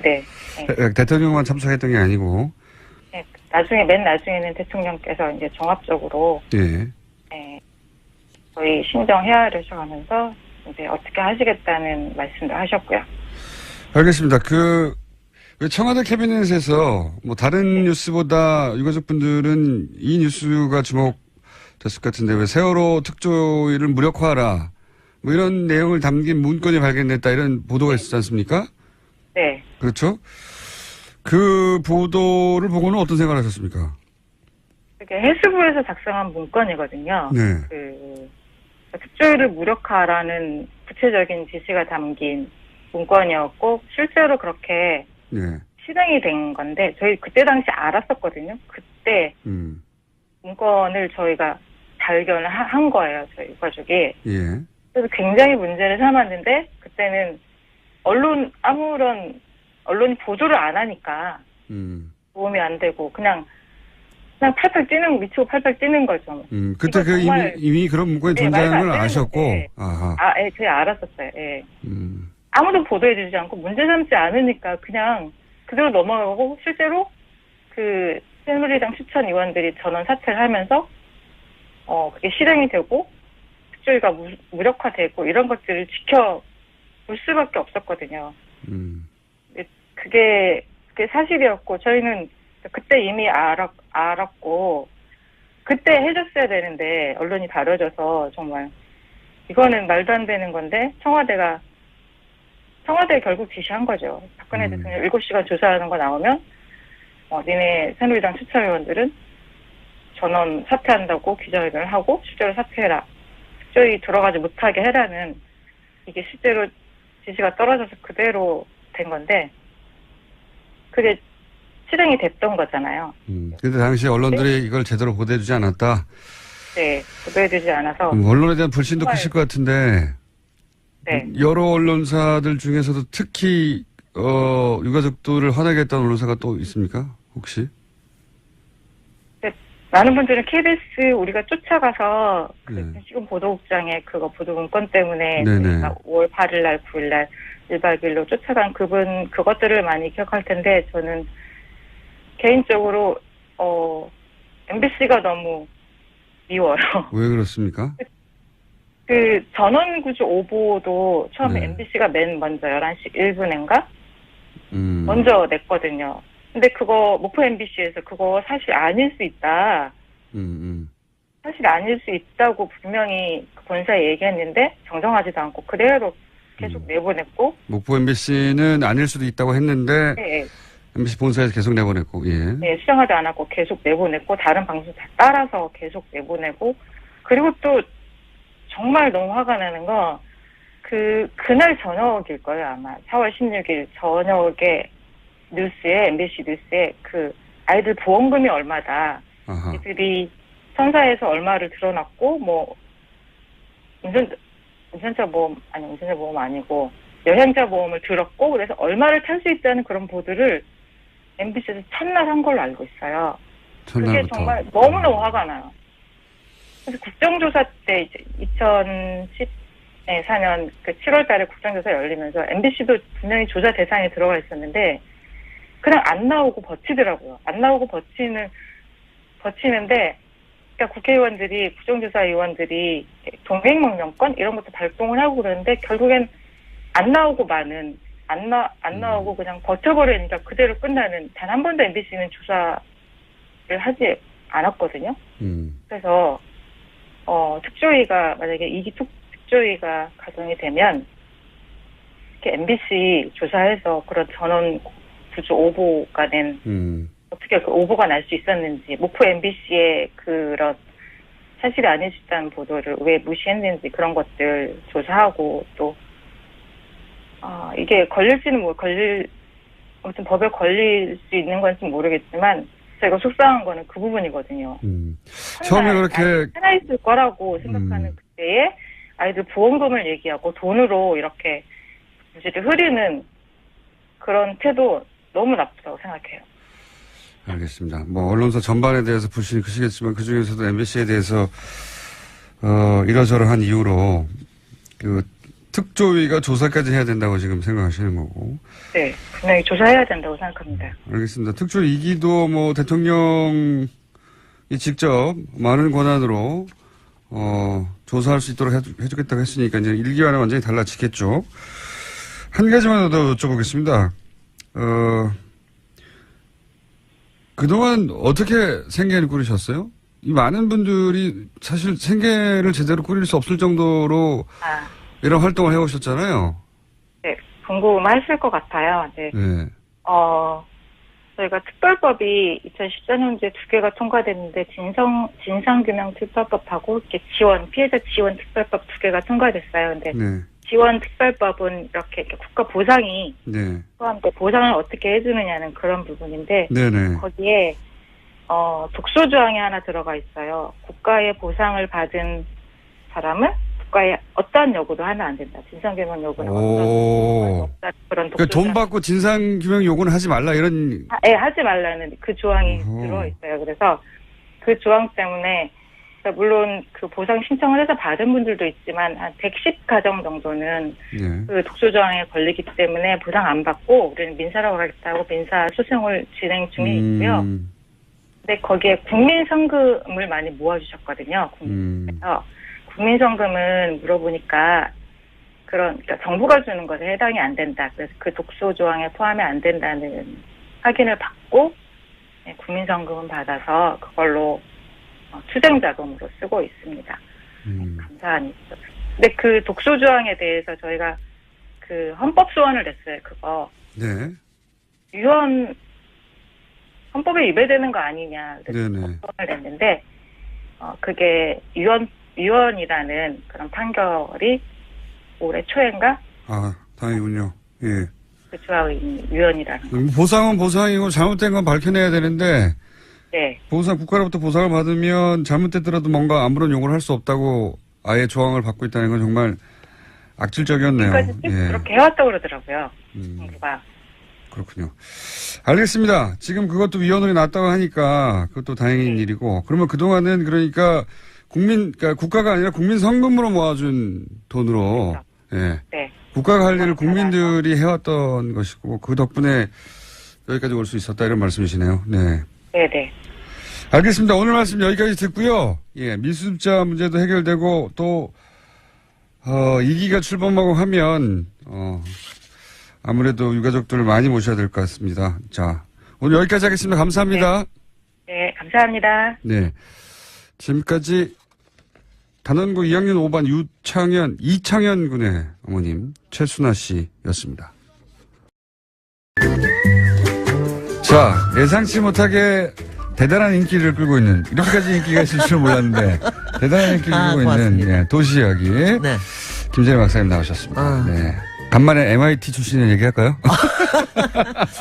오늘은 제가 모시고 나온 분이 엄청나게 대단한 분이라서 MIT 좀 내밀어야 되겠는데, 안 그래도? 그러니까 제가, 서울대학교에서 공대에 여학생이 없던 시절, 예, 혼자 최초로 공대생이 휘젓고 다녔고요. 네, 공대생이었기 때문에 남자 화장실을 사용하셨고요. 그리고 이제 유학이 힘든 시절 거기 가서 우리나라 최초의 MIT 고시. 최초 아니라니까. 왜 여기서 가짜 뉴스 공장이라니까는요. 공대 출신으로 처음이라면서요, MIT. 아니에요. 여성으로. 그런 거 아니에요. 여성은 몇 번째였습니까, 그럼? 여성으로는 두 번째인가? 최초라 두 번째. 다 합해서는 뭐, 꽤 많은 사람이 그러니까 나왔고요. MIT 공대에서 도시건축을 전공한 최초의 여성 아닙니까? 한국 여성으로? 아니에요. 그렇지 않아요. 몇 번째? 두 번째요? 두 번째인가, 세 번째인가? 네, 그럼 두 번째로 하죠. 네. 아니, 그런 거 하나도 상관없고. 그리고 한 가지는 MIT는 공대만은 아닙니다. 자꾸 저는 제가 제일 싫은 게 자꾸 매사추세츠 공대라고 얘기하는 걸 되게 싫어하는데, 네. MIT는 하여튼 참 인류학적인, 인문학적인 대학입니다. 네. 네. 예. 그렇다 치고요. MIT에 대해 큰 관심은 없습니다. 그냥, 어쨌든 많이 알려진. 아니, 예. MIT는 유일하게 김호중 공장장님께서 인정하는 학교이기도 하다는 건 제가 알고 있어요. 거기. 첨숙현 선생님 계셔서. 노암 천숙기 선생님 계셔서. 네네. 그 양반 인터뷰하기 참 힘들더군요. 그럼, 네. 굉장히 힘들죠. 네. 굉장히 힘든데 시간 잡아서 인터뷰한 적이 있는데, 인터뷰하고 느낀 게 있습니다. 네. 예. 뭐랄까요. 말이 참 많다. 뭐 하나 물어보면 뭐 어찌나 길게 대답하는지. 그러니까 박사지. 예. 네. 자, 오늘 주제는 뭡니까? 오늘 제가 문재인 정부 출범 100일, 네. 뭐 지지율도 높고 다 좋은데, 굉장히 의미 있게 오늘 정조대왕의 수원 화성을 제가 모시고 왔습니다. 정조대왕. 네네. 네. 정조대왕이 만든 신도시이고, 그리고 정조대왕의 신도시예요? 신도시죠. 당시로서는 이제 완전 신도시죠. 그리고 이제 우리나라 수도가 될 수도 있었던 도시고. 수원 화성도 모르시는군요. 그러니까. 수원 화성은 압니까? 알긴 하지만 네. 아는데 지금 뭐 아주 객관적인 팩트만 얘기하면은 세계문화유산 유네스코에 등재돼 있고 그리고 1796년에 완성이 된 도시이고 수원에 아주 한가운데 있습니다. 그 팔달산 바로 밑에 수원에 있고 아마 지금은 너무 잘 알고 계시는 게 수원 행궁이 굉장히 유명하잖아요. 그래서 행궁에 이제 행궁 때문에 다들 알고 있고 요새는 뭐 워낙 문화 행사들이 많고 그래서 굉장히 잘 알고 계시고. 정약용 제가 아는 거라고는. 그렇죠. 그러니까 당시에 기술적으로 이제 뛰어났다 뭐 이런 그러니까 이야기. 우리 역사 속에서 굉장히 괜찮은 남자라고 얘기했던 사람들이 다 등장을 해요, 여기서. 그래요? 정조는 저는 아주 우리 역사 속에서 정말 희한한 인간이라고 제가 항상 생각을 합니다. 그러니까 희한한 인간이라고 얘기를 하는 게요. 그러니까 가령 우리가 세종대왕 앞에서는 그냥 우리가 그냥 다 같이 그냥 엎어줄 수밖에 없잖아요. 그냥 뭐 딱 하나도 없지 않습니까? 그냥 엎어줄 수밖에 없는데. 정조대왕은 굉장히 일단은 갈등이 많은 사람이고 그리고 사도세자의 아들이고 할아버지하고 여러 가지 갈등 그리고 그 많은 거를 한을 겪고 이제 겨우겨우 왕이 됐는데 한 20여 년 정도 집권을 했는데 그동안 여전히 탕평책을 했단 말이죠. 근데 그렇게 탕평책하고 할아버지의 유지를 받들었으면서도 또 이 소구루는 자기가 하고 싶은 걸 다 했어요. 그래서 우리가 이제 많이 알고 있는 게 개혁 군주로 알고 있었잖아요. 그래서 우리가 이제 항상 얘기를 하는 게 일찍 돌아가셨단 말이죠. 김어준 공장장보다도 더 어린 나이에 돌아가셨습니다. 그 시절에는 48이. 그 시절로서는 그렇지만 평균 수명 가까운. 그렇지만 이제 영조대왕은 거의 60여 년 동안을 집권을 하셨으니까 만약 정조대왕이 그렇게 일찍 죽지 않았더라면 과연 조선의 역사는 어떻게 됐었을까? 이 얘기를 우리가 많이 합니다. 그래서 갑작스러운 죽음에 대한 의혹을 제기하는 사람들도 있죠. 그 독살설도 있고 뭐 여러 가지 있는데 뭐 그거는 나중에 정조대왕이 너무 희한한 사람인 게요. 당시에 그 정적이라고 얘기했던 노론의 그 수령이 있습니다. 심환지라고 영의정까지 한 사람인데 이 사람한테 편지를 수천 통을 보낸 사람이에요. 이게 이게 몇 년 전에 이게 나왔습니다. 그래서 절대로 그동안 독살설이 노론에서 독살을 했다라는 그런 얘기가 있었는데 그게 아니다. 그 심환지한테 계속해서 그 편지를 보면 너무 웃기는 게 우리가 요새 왜 SNS 쓰듯이 막 글도 쓰고 그래요. 막 하하호호 웃기도 하고 막 농담도 하고. 그렇겠죠. 농담 되게 하여튼 정말 이상한 사람이에요. 제가 정조대왕은 그러니까 특히 제가 지난번 꿈에도 나왔는데 왜냐하면 제가 이런 거예요. 제가 도시계획을 공부를 하면서 저희한테 이 프라이드를 심어준 게 수원 화성예입니다. 사실 우리의 도시라고 하는 게 그렇게 큰 역사가 있지는 않거든요. 전통에서. 그런데 18세기에 이런 신도시를 가지고 이런 통치와 이런 시대의 이념과 이런 사회에 대한 꿈을 가지고 그걸 또 계획을 했을 뿐만 아니라 만들어내기까지 했다. 이것 때문에 생기는 프라이드가 있고 그리고 이 인간으로서 해놨던 얘기. 그 다음에 이제 굉장히 또 매력적인 인간이기도 하죠. 원래 갈등이 있는 사람이 매력적인데 이 사람 정말 매력적인 사람이에요. 정조 얘기는 그만하고 정조 얘기 정조 얘기할 때 제가 하나만 더 얘기할게요. 정조 이야기가 수많이 드라마와 영화가 됐는데 소설도 나왔는데 여기 나온 배우들이 다 또 근사한 남자들이 많이 있어요.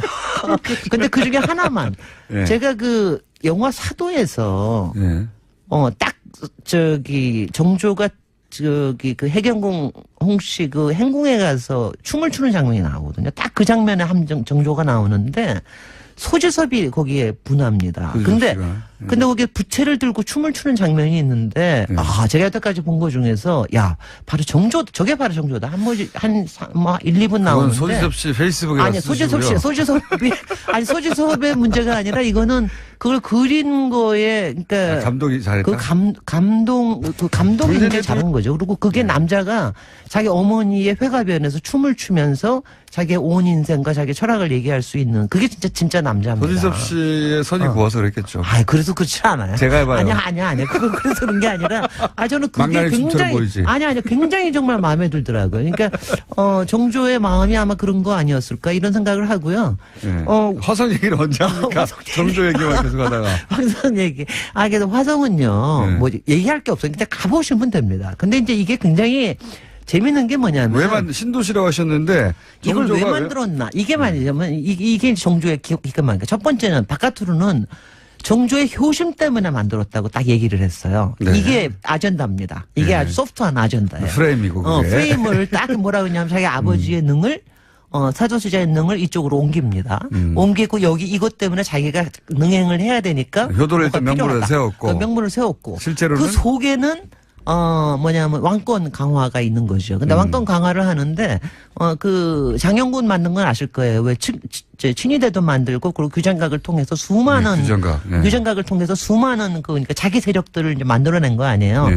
근데 자기 세력들을 만들고 난 다음에 그 다음에 더 중요한 건 뭐냐면은 경제를 이게 뭐냐면 중상주의를 한 거예요. 말하자면은. 그러면서 자기의 이제 힘을 강화를 하는 건데 이게 서울의 한양에 그대로 있어서는 이게 도저히 이게 잘 안 된다. 그래서 사람들이 잘 모르는 게 이쪽에다가 그 팔달산 밑에다 지어서 팔달문을 했는데 여기에다가 시장을 팔문시장이라는 걸 만듭니다. 그래서 여기에 경제권을 줘요. 그래가지고 특혜권을 줘가지고 여기서 완전히 이제 왕권의 그 군사권뿐만이 아니라 경제권을 강화하면서 중상주의를 이제 표방을 하는 겁니다. 여기서. 그래서 만약 여기 화성이 제대로 역할을 했었더라면 우리나라 19세기가 완전히 달라졌을 거예요. 그러니까 당시에 다들 아시다시피 북학파에 청나라에 보내가지고 청나라 문물을 굉장히 많이 데리고 왔잖아요. 막존 제자부터 해가 정약용 당시에 하던 유명한 사람은 다 와서 일을 했는데 이런 사람들이 실제적으로 일할 수 있는 무대를 만들어준 거죠.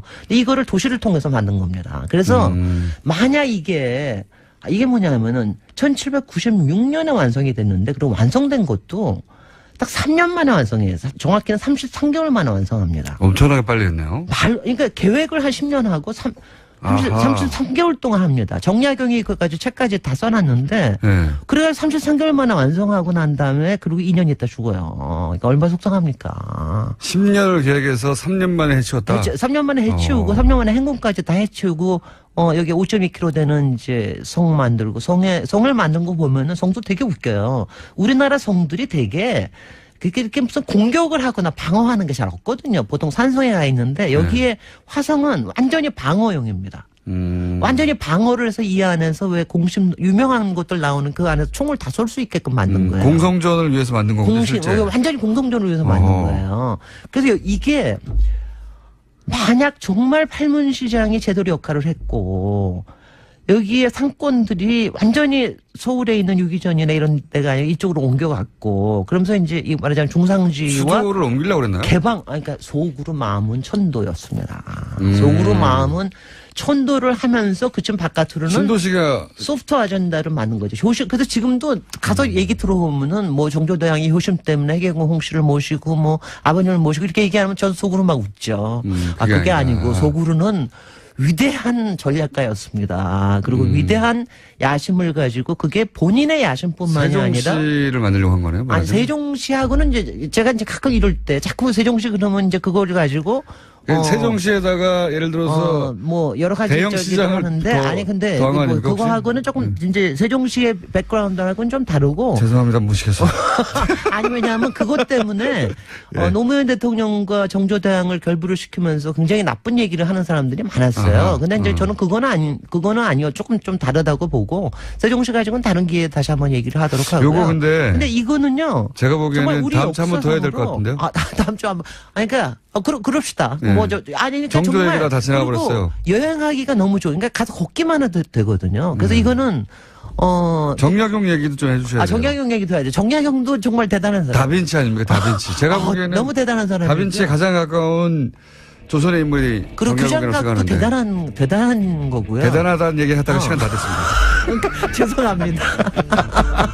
꿈에 또 나와주십시오. 다음 주. 김진일 박사님이었습니다. 감사합니다. 네. 한반도 안보 불안이 고조되는 과정 속에서 70% 초반으로 떨어졌는데요.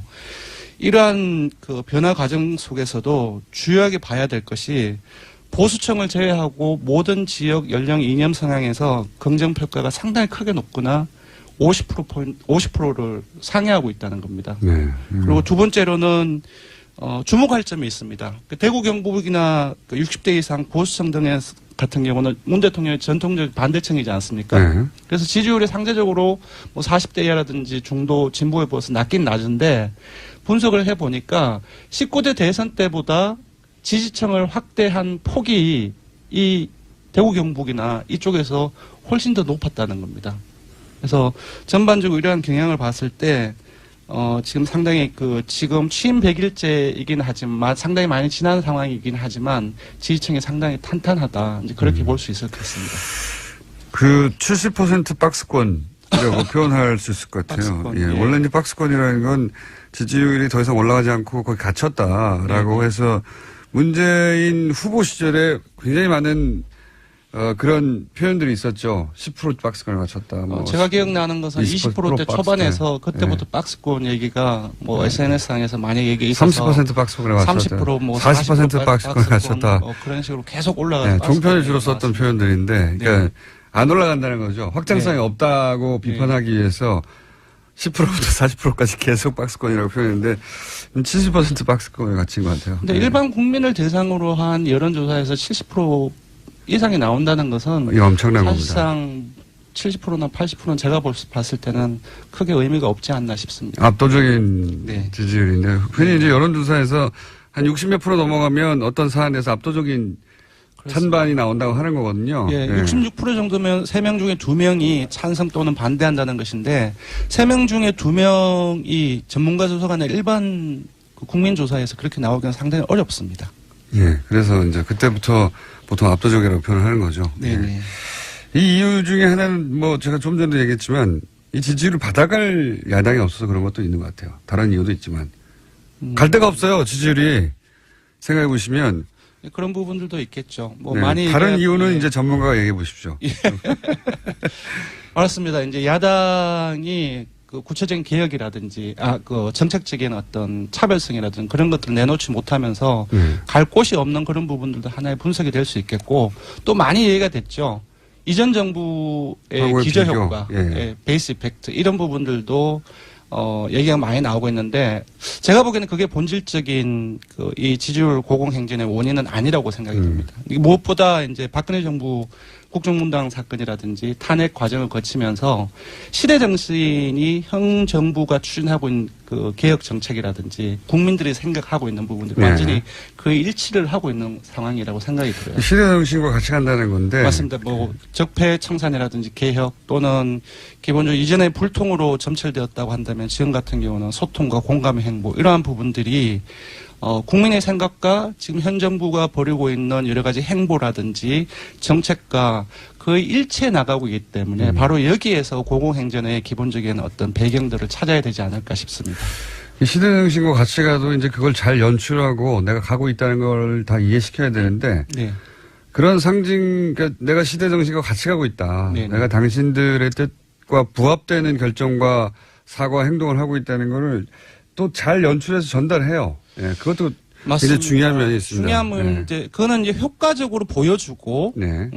공감하는 수단이라고 한다면은 형식이라고 한다면은 여전히 저는 그 본질적인 부분들 아까 말씀드렸던 부분들에 표현되지 않는 것은 모르는 법입니다. 이신점심은 예, 전 국민들 단위에서는 따질 수 연인끼리야 뭐 모르겠는데 동의합니다. 예. 잘 표현하는 것도 굉장히 중요한데 잘 전달되고 있고 네네. 자꾸 얘기하지만 받아가지 못하고 있는 거예요, 야당이. 그렇다는 얘기는 지금 야당이 하는 비판들은 오랫동안 들어왔던 비판의 패턴이에요. 네네. 들어보면 포퓰리즘이라는 단어도 굉장히 식상합니다. 네. 그렇죠? 폭탄, 세금 폭탄 그런 부분들이 이전 굉장히 식상하고요. 계속적으로 나왔던 프레임이었고 불통이라는 것도 굉장히 식상하고요. 그러니까 네. 야당이 현 정부를 정확하게 현 정부랑 뭐 다 잘하겠어요. 당연히 잘 못하는 것도 있을 텐데 네네. 미진한 것도 있고 네. 정확하게 비판을 언어를 못 찾고 있어요. 시대 정신과 같이 못 가고 있는 거죠. 하던 대로 하는 겁니다. 비판을 그냥. 언어, 프레임 그런 부분들은 제가 볼 때는 좀 형식적인 부분들이 있는데 제가 볼 때는 야당 역시도 정책 방향에서 찾아야 된다고 생각이 듭니다. 국민들의 생각. 네. 그러니까 본인들이 뒤처져 있다는 걸 잘 몰라요. 현재. 그래서 과거와 같은 언어와 프레임으로 공격하는데 안 먹히니까 짜증이 나죠. 네. 짜증이 나고 한편으로는 분명히 과거에는 먹힌 프레임으로 공격을 하는데도 불구하고 보수 언론도 안 먹히거든요. 네네. 세상이 변하고 사람들이 변했는데 못 따라가고 있다. 오히려. 네. 그래서 지지들이 표들이 갈 곳이 없어서 여기 모여 있는 것도 있습니다. 예. 네. 운도 좋은 거죠. 문재인 대통령이.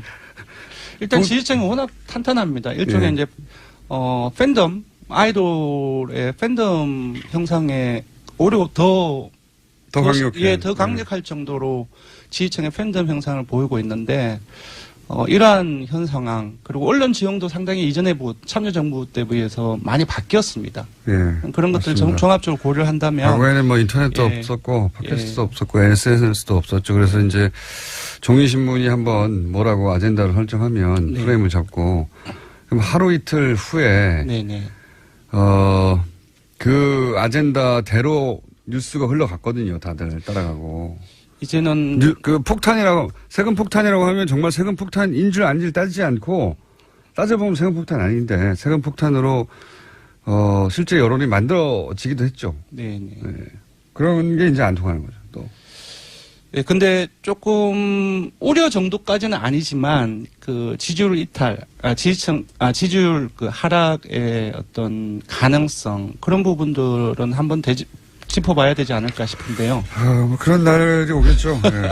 당연히 그런 날이 오겠고 100일째 저는 뭐 100일 챙기는 사람이 아니고 제 생일도 잘 안 챙기는 사람이라 특별히 100일째를 따로 생겨 하나씩. 표가 박근혜 전 대통령 출당 문제가 당에서 본격 논의될 것이다라고 밝혔습니다. 당대표 취임한 이후에요. 박근혜 전 대통령 출당 문제를 직접 언급한 것은 처음입니다. 홍 대표 같은 경우에는요. 정치인이라면 자기가 잘못한 것에 대한 책임을 질 수밖에 없고 책임을 안 진다면 무책임한 정치가 된다면서 출당은 정치적 책임의 문제이기 때문에 관과하고 넘어갈 수 없다라고 밝혔습니다. 본인 정치를 이제 좀 시작하겠다 이런 메시지죠. 그러면서 지금 토크코스트도 시작했고, 예. 본인 정치의 활동을 걸었다, 뭐 이렇게 이해하면 될 것 같습니다. 예. 지금까지는 조용히 있었죠. 예. 그런데 이런 행사에 사람들이 잘 섭외 안 돼가지고 야당이 됐더니 섭외가 잘 안 된다고 보도자료도 냈던데. 예, 그런 기사에 김어준 공장장 이름도 언급됐습니다. 예, 제가 곤란하다며 거절했다고. 예.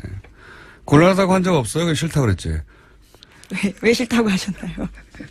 자, 뭐 하여튼, 여하간 본인 정치를 시작했다. 그렇게 보면 되겠습니다. 다음 뉴스는요? 네, 살충제 계란 관련 소식입니다. 농장 7군데로 늘었다라는 건데요. 아직 생산 농가 조사가 20% 정도밖에 끝나지 않았기 때문에요. 앞으로 이 숫자는 더 늘어날 가능성이 있습니다. 정부는 살충제 달걀은 물론이고요. 이 계란이 들어간 가공식품도 추적해서 전량 폐기하겠다라고 밝혔습니다. 이게 이제 유럽에서 살충제 달걀 논란이 불거지면서 한국까지 넘어온 건데 어제도 얘기했지만 유럽에서 살충제 논란이 벌어지는 즈음 갑자기 우리가 이걸 썼을 일은 없거든요. 그러니까 이제 이게 지금 불거졌을 뿐 사실은 그 전부터 써왔을 개연성이 대단히 높다. 예. 네, 이미 지난 4월에 시민단체가 경고했다라는 식의 보도도 나오고 있습니다. 4월에 경고했으면 훨씬 이전, 시민단체가 그걸 알 정도였으면 훨씬 이전부터 있었겠죠. 그러니까 우리가 모르고 먹어왔던 거죠. 그렇게 저는 의심하는 바입니다. 예, 이번 조사 과정에서 농장들이, 특히 이제 친환경 인증을 받은 농장들이 이렇다는 게 더 비싸게 주고 일부러 산 계란들. 그렇죠. 달걀이 더 그랬다는 거 아니겠습니까? 예, 이번에 농장 7군데 중에서요. 6군데가 정부의 친환경 인증 받은 곳이라고 합니다. 그러니까요. 대량으로 막 생산된 그래서 가장 저렴한 달걀이 아니라 가장 비싼 달걀들이 이렇다는 거니까. 그리고 오래전부터 그랬을 것 같아요. 근데 이게 나는 오래전부터 뿌렸어 라고 자백할 사람들은 없을 것 같으니까 이쪽 전문가를 좀 찾고 있습니다. 예. 조만간 저기 인터뷰하면 예정이고. 자, 다음 뉴스는요. 네, 버지니아 폭력 사태, 그러니까 백인 우월주의를 두고 일어난 미국의 폭력 사태 전해드린 바가 있는데요. 이 원인을 놓고 트럼프 대통령 발언이 계속 오락가락하고 있습니다. 처음엔 여러 편을 규탄한다라고 해서 논란이 됐는데요. 그런 다음에는 인종주의는 악이다라고 했습니다. 그런데 또 어제는요, 양쪽에 모두 책임이 있다라고 이야기했습니다.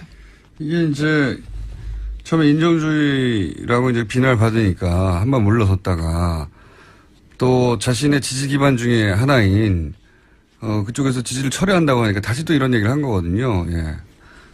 참 가벼운 사람이에요.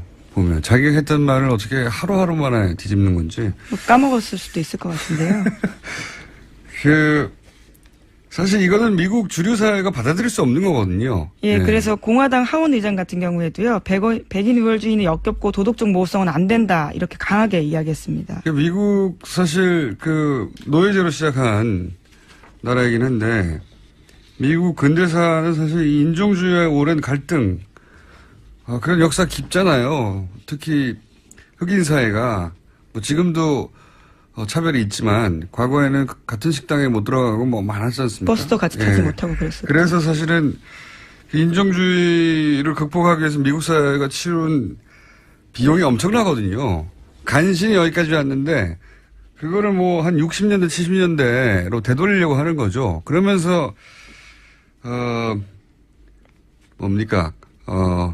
장군, 리 장군. 갑자기. 네, 로버트 리 장군. 예, 로버트 리 장군. 그 동상을 둘러싼 갈등에서. 예, 표면적으로는요. 남부군 대장이었던 이 사람을 상징적인 인물로 내세우고, 예. 우리 뉴라이트하고 비슷한 일종의 수정주의 역사를 주장하는 거거든요. 뉴라이트도 갑자기 건국의 아버지 들고 나오고 건국절 얘기하잖아요. 비슷한 거예요, 여기서도. 근데 여기서는 이제 바탕이 인종주의, 그리고 남부를 중심으로 한, 남부의 백인들이 트럼프의 핵심 지지층이란 말이죠. 백인 남성들, 그 중에서도. 근데 이게 이제 미국 사회가 한 60, 70년대 이후에, 거의 5, 60년간 쌓아와서 지금까지 도달한 지점, 그걸 전면 부정하는 사람이 대통령이 돼서 대통령 되기 전까지의 그냥 캠페인인 줄 알았더니 대통령 된 다음에도 이런 말을 하니까 받아들이기 어려운 거죠. 예. 자, 목소리가 발음이 점점 새어가고 있는 걸 보니까, 예. 뉴스 브리핑을 끝날 때가 돼가는 것 같고, 끝나기 전에 오늘은 리얼미터가 있는 시간입니다. 자, 권순정, 제가 쩡이라고 했나요? 권순정 조사 분석실장 자리에 나와 계십니다. 안녕하십니까. 예. 어제 제가 다른 녹화를 하나 해가지고 바람이 많이 새는 날입니다. 자, 취임 100일 조사. 네. 어떻습니까? 취임 100일이, 오늘이 취임 100일째입니다. 그래서 네. 조사를 100일 별거 아니라고 생각하는데 저는. 199일과 101일과 다를 것도 없잖아요. 예, 어쨌든 보면 0.6%포인트 소폭 내렸지만 네. 72.2%로 여전히 줄곧 70%대의 고공행진이 지속되고 있습니다. 네. 부정평가는 0.8%포인트 오른 22.1%이고요. 취임 100일이니까 취임 후 현재까지 잠깐 이제 경과를 잠깐 보면 새 정부에 대한 높은 기대감으로 취임 초 5월 4주째에는 84.1%까지 올랐습니다. 최고치였죠. 그 다음에 이제 기억하시겠지만 강경화, 안대환 장관 후보자 인사 논란이 확산되었고, 그리고 원비어 사망 기억하시죠? 네. 외교 안보 이슈가 쟁점화된 것도 이 기간입니다. 이게 겹쳐지면서 6월 3주차에는 한 10%포인트 떨어진 74.2%로 하락했습니다. 네. 미사일 발사도 예, 있었고요. 그런데 다시 반등을 합니다. 그러니까 예. 한미 정상회담이 있었고 연이어 G20 정상회고에 이어지죠. 그런 과정 속에서 76.6%로 75% 선을 다시 넘었습니다. 근데 그 이후에 다시 총영무 조대엽 등 인사 논란이 다시 불거지고, 최근에 이제 북한 미사일 발사 이후에. 하지만 뭐 여론조사를 많이 했더라고요. 다른 곳에서도. 네, 많이 했습니다. 네. 다른 여론조사에서는 왜 80%대가 나오고 리얼미터 여론조사에서는 70%대가 나오는 겁니까? 일단은 여러 가지 요인도 많겠지만 무엇보다도 조사 방식 때문이라고 조사 생각이 방식 때문에. 됩니다. 네. 예. 알겠습니다. 자, 그리고 저희가 항상 하는 있지 않습니까? 네. 그것마저 알려주마? 네. 현안 조사 말씀하시는 거죠? 현안 조사. 예. 네. 현안 조사 이번에는 뭡니까? 두 가지 질문을 했습니다. 하나는 취임 100일째, 문재인 정부가 취임 100일째를 맞는데 지금까지 가장 마음에 드는 것 하나, 네. 그리고 가장 마음에 들지 않는 것 하나를 선택해라. 되게 아주 간단한 질문이지만 네. 되게 유의미한 결과가 나왔습니다. 먼저 가장 마음에 드는 긍정평가를 보자면 네. 서민 약자 우선의 정책이 23%로 1위가 나왔습니다. 네. 두 번째로는 탈권위 국민 소통 공감 행보가 21%로 2위로 나왔고요. 네. 뭐 뚜렷한 계획의 소신과 추진력이 19%로 3위로 나타났는데요. 이걸 한마디로 엮어보면 탈권위적 소통 공감 행보로 서민 약자 중심의 개혁 민생 정책 추진 이렇게 볼 수 있을 것 같아요. 아까 말씀드렸던 현재 문 대통령의 지지율 고공행진의 기본적인 배경과 일치하는 결과로 볼 수 있을 것 같습니다. 또 다른 하나는 그런 것도 있어요. 예전에는 자신을 중산층이라고 생각하는 사람도 굉장히 많았거든요. 네. 요즘은 그런 사람이 굉장히 줄었어요. 자기가 중산층이 아니라 서민이라고 생각하는 사람 숫자가 굉장히 많아졌어요. 예. 네. 그것까지 연결이 되는 네. 이야기인 것 같습니다. 그 재밌는 거는 아마 최근 기억하실지 모르겠지만 자유한국당 같은 경우 혁신선언문이 발표가 될 때 서민 중심 경제 지향이라는 문구 때문에 그 혁신위원 한 분이 사퇴를 했었죠. 근데 자유한국당과 보수층에서는 문 대통령이 가장 잘한 게 뭐냐? 이 1위가 서민 약자 우선의 정책이 1위로 나왔어요. 반면 이제 민주당이나 정의당 지지층, 중도 진보층 같은 경우는 탈권위적 국민 소통 공감 행보가 1위로 나왔고요. 또 하나 재미있는 게 또 있습니다. 부정평가. 가장 잘못한 게 뭐냐를 물어봤는데. 가장 마음에 안 드는 게 뭐냐? 예. 1위가 뭐가 나왔을 것 같습니까? 없다. 맞습니다. 1위가 다른 내용적인 선택지가 정말로? 아니라 예. 마음에 안 드는 것이 하나도 없다가 34%. 그러니까 3명 중 1명이죠. 국민 3명 중 1명이 잘못한 게 없다라는 게 하나도 없다라는 게 1위가 나왔어요. 이거 재밌네요. 예, 재밌는 아니, 결과이고. 농담처럼 얘기했는데 진짜 없다가 예. 1위가 나왔어요? 예. 그러니까 1위가 이렇게 나왔다는 것은 예. 나머지 이제 제가 소개해드리겠지만 그 부정적인 요인들 이런 부분들이 사실상 국민들 전반적으로 봤을 때 국민들은 크게 중요한 문제로 인식하고 있지 않은 것을 나타낸다고 볼 수 있을 것 숫자가 같습니다. 네. 하나도 없다는 게 30% 중반을 넘고 없다. 예. 있다는 게 이제 있다는 것 중에서 10%, 소개해드리면 10%네요. 예. 예. 조금 거리가 있습니다. 아까 34%가 말씀드렸지 않습니까? 과다한 선심성 정책이 19%로 1위가 나왔고요. 그러니까 아까 하나도 없다를 제외하면 그럼 네 편, 내 편 가르기가 12%로 2위. 그리고 외고 안보 능력 부족이 11%로 이렇게 부정평가 톱3로 나왔습니다. 보수 정당들의 주로 공격하는 포인트들이에요, 이게. 예. 맞습니다.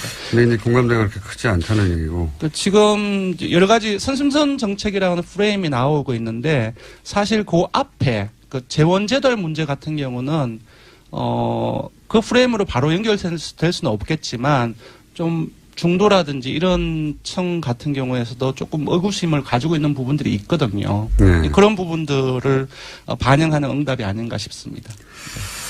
알겠습니다. 정당 지지율 순위 숫자만 짜르륵 읽고 여기서 끝내야 될 것 같습니다. 네. 정당 지지율을 말씀을 드리면 더불어민주당 같은 경우는 지난주에 처음으로 40% 떨어졌죠. 근데 51.6%로 상승하면서 다시 50%대 여기도 회복했습니다. 50% 박스권이 갇힌 예. 것 같고요. 그다음은 국민의당으로 넘어가죠. 예. 요즘 8.27 전대 그 선거운동이 한창 진행 중에 있죠. 예. 월요일에는 처음으로 TV 토론도 실시가 됐는데요. 최하위였는데 지난주에는 예, 언론 보도가 상당히 생각보다 많이 되고 있습니다. 그래서 일종의 컨벤션 효과가 나타나면서 6%로 상승했습니다. 그래서 최하위를 면했고요.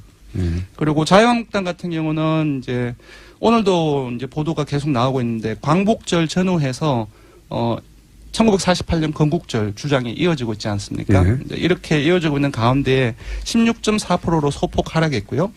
바른정당 같은 경우는 최근 몇 주째 그 문재인 정부와 대립각을 많이 그 확대시키고 있습니다. 안보 문제라든지 개혁의 어떤 재원 조달의 문제라든지 그런 부분들 대립감을 확대시키고 있는데 올랐습니다. 6.6% 올랐고 약 2달 만에 오차범위 내이긴 하지만 약 2달 만에 3위로 올랐었습니다.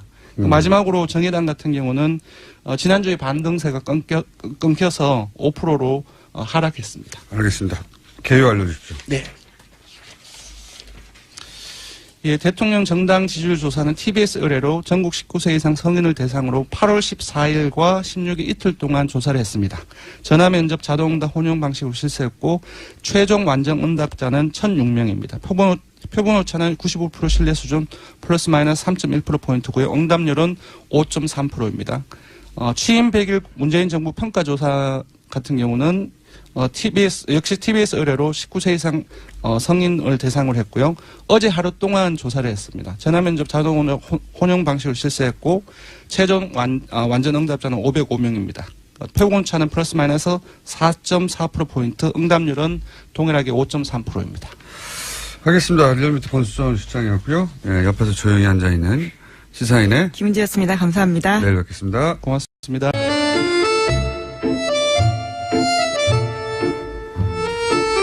내부자 둘인데 오늘은 하나만 나왔습니다. 더불어민주당 안민석 의원 나오셨습니다. 안녕하십니까. 예. 네, 김성태 의원님이 계실 줄 알고 나왔는데 저 혼자네요. 안민석 의원입니다. 김성태 의원님은 이제 원래 휴가를 가셨는데 오늘 전화 연결하기로 했거든요. 근데 아침부터 아무리 전화를 해도 일부러 안 받으시는 것 같습니다. 그래서 연결이 안 되고 있어요. 예. 방송을 하다가 끝나기 전에 연결되면 연결해보고 PD를 현업에서 배제하는 MBC 블랙리스트를 사실상 지휘한 것으로 드러났습니다. 고영주 박문진 이사장은 경영진 면접을 보는 과정에서 노조에 가입한 사람을 앵커로도 안 시키고 중요한 리포트도 안 시킬 방법이 있냐라고 묻고 또 그런 사람은 앵커로 세우지 말아야 한다고 요구합니다. 그리고 그런 기자, 앵커 PD를 유효 인력이라 표현하며 업무와 상관없는 것으로 보내는 것을 논의합니다. 또한 최순실 국정농단 관련해서는 언론이 엄청난 비리를 저지른 것처럼 보도했는데 사실이 아니라며 최순실 관련 보도는 2008년의 광우병 보도와 비슷한 거라고도 주장을 합니다. MBC 뉴스는 대통령 탄핵일 날 태극기의 물결 보수 집회에 새로운 장을 마련했다고 논평을 했었죠. MBC가 대통령이 탄핵되는 마당에 그러면서 사망자를 3명이나 냈던 그 친박 집회를 보수 집회에 새로운 장을 열었다고 표현했던 게 이제서 제대로 이해가 갑니다. MBC 뉴스는 뉴스가 아니라 친박 소식지였던 겁니다. 김원준 생각이었습니다.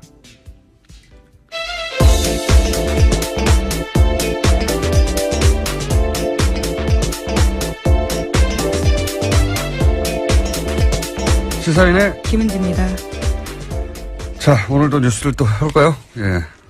네. 많습니까, 뉴스가? 네, 좀 있습니다. 좀 있습니다. 네. 첫 번째 뉴스는 뭡니까? 네, 문재인 대통령이 어제 세월호 참사 피해 가족들을 청와대로 초청해서 정부의 부실 대응에 대해 사과했습니다. 참사가 발생한 지 3년 4개월 만인데요. 정부의 부실한 대응에 대해서 대통령이 공식 사과한 겁니다. 또 문재인 대통령은 재발 방지를 위해서라도 진실 규명이 반드시 필요하다라는 이야기도 했는데요. 유가족이 요구하는 2기 세월호 특별조사위 구성을 위해서 정부와 국회가 최선을 다하겠다라는 약속도 했습니다. 저도 어제 유민 아빠를 만났는데, 예. 청와대 통과하면서 한편으로는, 뭐랄까요. 너무 쉬워서, 예. 너무 쉬워서 허망한 면이 있다고. 그리고 이제 대통령이 사과한다고 하는데 그냥 눈물이 왈칵 났다고. 예. 문재인 대통령 시절에 벌어진 일은 아니지만 정부를 대표하는 당사자로 이제 사과를 한 거죠. 예. 자, 어제 한 200여 명 유가족들이 방문한 걸로 아는데, 관련해서는 저희가 3부에서 다녀오신 유가족 한 분 연결해가지고 자세히 이야기 들어보기로 하고요. 다음 뉴스는요? 네, 또 오늘 문재인 대통령의 취임 100일입니다. 취임 100일을 맞아서 기자들과 일문일답을 하는데요. 오늘 오전 11시 TV로 생중계됩니다. 내외신 기자 300여 명이 참석하는데요. 질문 내용이나 질문자에 대한 사전 조율은 없다라고 합니다. 네. 앞으로 나올 뉴스에 대한 뉴스잖아요, 이건. 뉴스가 아닌데. 네, 그런데 사실 기자회견에서 사전 조율 없다라는 것이 당연한 것처럼 보이지만요. 바로 지난 박근혜 정부 때 워낙 비교가 되기 때문에요. 또 이 또한 뉴스가 되고 있습니다. 그렇군요. 그때는 이명박 대통령 때도 마찬가지였어요. 예.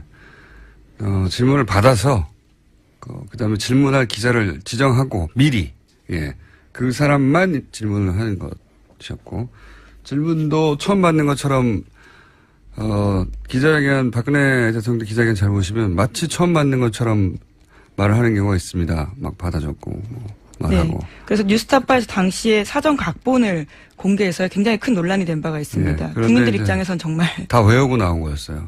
이미 질문도 정확하게 정해져 있었고 누가 할 건지도 정해져 있었고 답변은 그 질문 하에 미리 외워서 나온 거였죠. 예.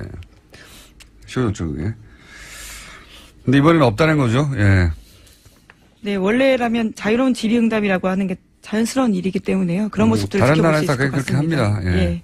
그 정도 질문과 답변을 못하면은 대통령이 되어서는 안 되는 거죠. 예. 자, 다음 뉴스는요. 네, 야당이 문재인 대통령 취임 100일에 대해서 평가를 내놓았는데요. 전반적으로 박합니다. 정우택 자유한국당 원내대표 같은 경우에는요. 내가 하면 로맨스, 남이 하면 불륜, 줄여서 내로남불 100일이다라고 규정했는데요. 소통이 아닌 보여주기식 소통이었다라면서 문재인 정부는 아직도 촛불에 취해 있다라고 비판했습니다. 그 만들어낸 말 있지 않습니까? 불통, 쇼통, 또 뭐 하나 더 있는데 하여튼 통 라임이 3개. 있죠. 예, 통 3개 있어요. 불통과, 쇼통과 또 뭐였는데 기억이 잘 안 나네요. 하여튼 이렇게 정치인들이 말을 만들어서 그게 유행이 되게 과거에 고소영 이런 것처럼 이명박 정부 때 고소영 대각처럼 그걸 시도했는데 성공은 못하고 있습니다. 유행이 안 되고 있어요. 여간 이제 쇼통이다. 소통이 아니라 쇼통을 하는 것이다. 라고 했고, 국민의 정당은요? 네, 국민의당 같은 경우에는 포퓰리즘 원맨쇼라는 비판을 내놓았고요. 바른정당 같은 경우에는 일머리가 서툴러서 국민 불안이 고조될 뿐만 아니라 나라 국간이 거덜날 상황이다라고 비판했습니다. 정의당도 있지 않습니까? 네, 이정미 대표 같은 경우에는요. 점수가 70점까지 떨어졌는데 앞으로도 더 떨어질 것 같다라고 지적했지만요. 반면에 노회찬 원내대표 같은 경우에는 참여정부를 계승하면서도 여러 면에서 진화한 모습 보여주고 있다라고 상반된 평가 내렸습니다. 네. 대표, 원내대표 차원에서는 노회찬 원내대표만 후원 점수를 내렸나요? 예. 뭐 정치적으로 야당은 얼마든지 공격할 수 있죠. 예. 마음에 안 드는 것도 있을 것이고. 다만 지금 야당은 자기 앞가림부터 하는 게 급선무다 싶습니다. 예. 문재인 정부 지지율이 공공행진을 계속하는 것은 뭐 100일 맞춰서 한 여론조사에는 또 80%가 넘던데 정기조사에서는 70% 되고 뭐 다른 여러 가지 이유가 복합적으로 작용하지만 그 중에 하나가 문재인 정부 지지율이 떨어진다는 것은 이쪽에서 눈을 돌려서 다른 데로 간다는 거잖아요. 예. 그 지지율을 받아갈 야당이 없기 때문이기도 해요. 문재인 안 되겠어. 그럼 누구하고 이렇게 눈길을 돌릴 곳이 없는 겁니다. 네. 그러니까 지지율이 높은 것은 자기들이 잘못해서도 있는 거예요. 문재인 정부가 잘해서도 있는 거지만 지지율을 받아갈 것이 없습니다. 지금. 나이벌이 없는 거죠. 한마디로. 자, 다음 뉴스는요? 네, 외교안보 관련된 소식도 전해드리겠습니다. 트럼프 대통령이 어제 또 자신의 트위터에 관련된 내용을 썼는데요. 북한의 김정은이 매우 현명하고 상당히 논리적인 결정을 내렸다. 안 그랬다면 재앙적이며 용납할 수 없는 일이 일어났을 것이다. 라고 썼습니다. 네. 트럼프 대통령의 이 같은 반응은요. 미국령인 괌을 공격하겠다고 엄포를 놨던 김정은이 당분간 미국의 행태를 지켜보겠다라면서 한 발짝 물러서자 쓴 것으로 보입니다. 네. 뭐, 이 사태 초기부터 전쟁을 안 된다고 줄기차게 저희는 얘기했었는데, 뭐랄까요, 그 멘트들이 지금 이제, 빠져나갈, 예? 출구 전략을 구사하는 거죠. 근데 보고 있으면, 전 세계에서 가장 강한 군대의 통수권자잖아요. 예. 며칠 전까지만 해도 무슨 핵전쟁이 날 것처럼 얘기했잖아요. 겨우 며칠 만에, 예, 고작 뭐 일주일도 안 돼서 이러는 걸 보면 좀 웃깁니다. 웃기고들 있는 것 같다 하는 생각이, 웃기고들 있는 것 같다. 생각이 정말 들고요.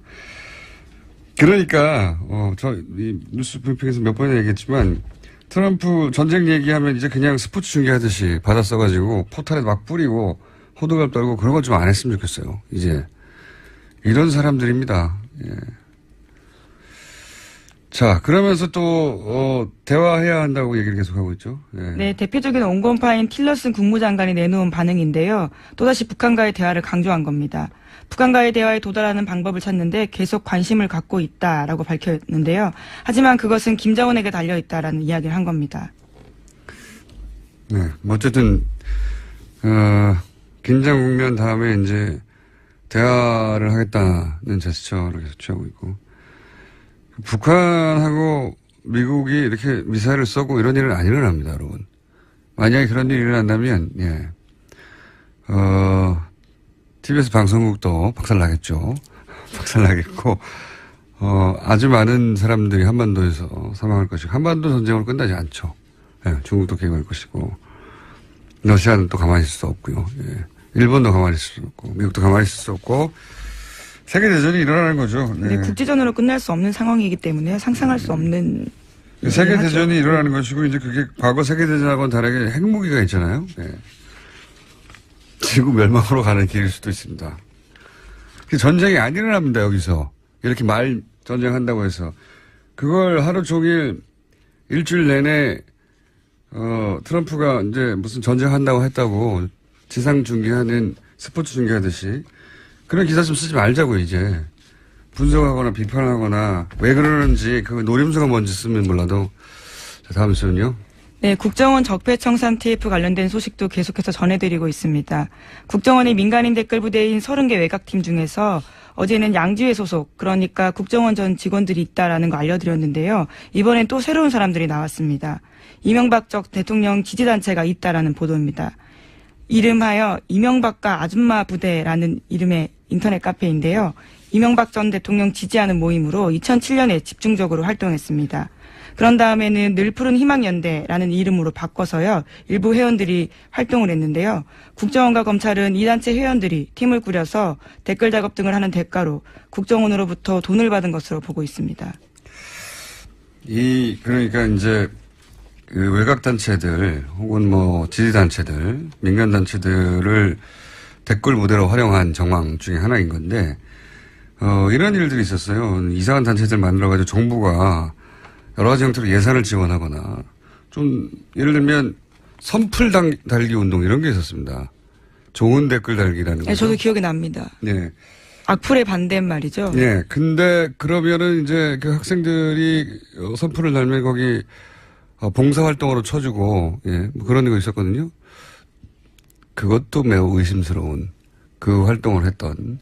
그러니까 국정원에서 국정원 자금으로 돈을 주기도 했지만, 정부 지원, 국정원을 제외한 정상적인 정부의 지원들 있지 않습니까? 그걸 끌어다가 어떻게든 이 댓글 작업을 구조화해서 누군가 돈을 호주머니에서 계속 꺼낼 수가 없잖아요. 그러니까 정부 예산을 여기 쓰는 방식으로 댓글 부대를 광범위하게 조직하려고 했던 그런 움직임이 있어요. 찾아보면. 예.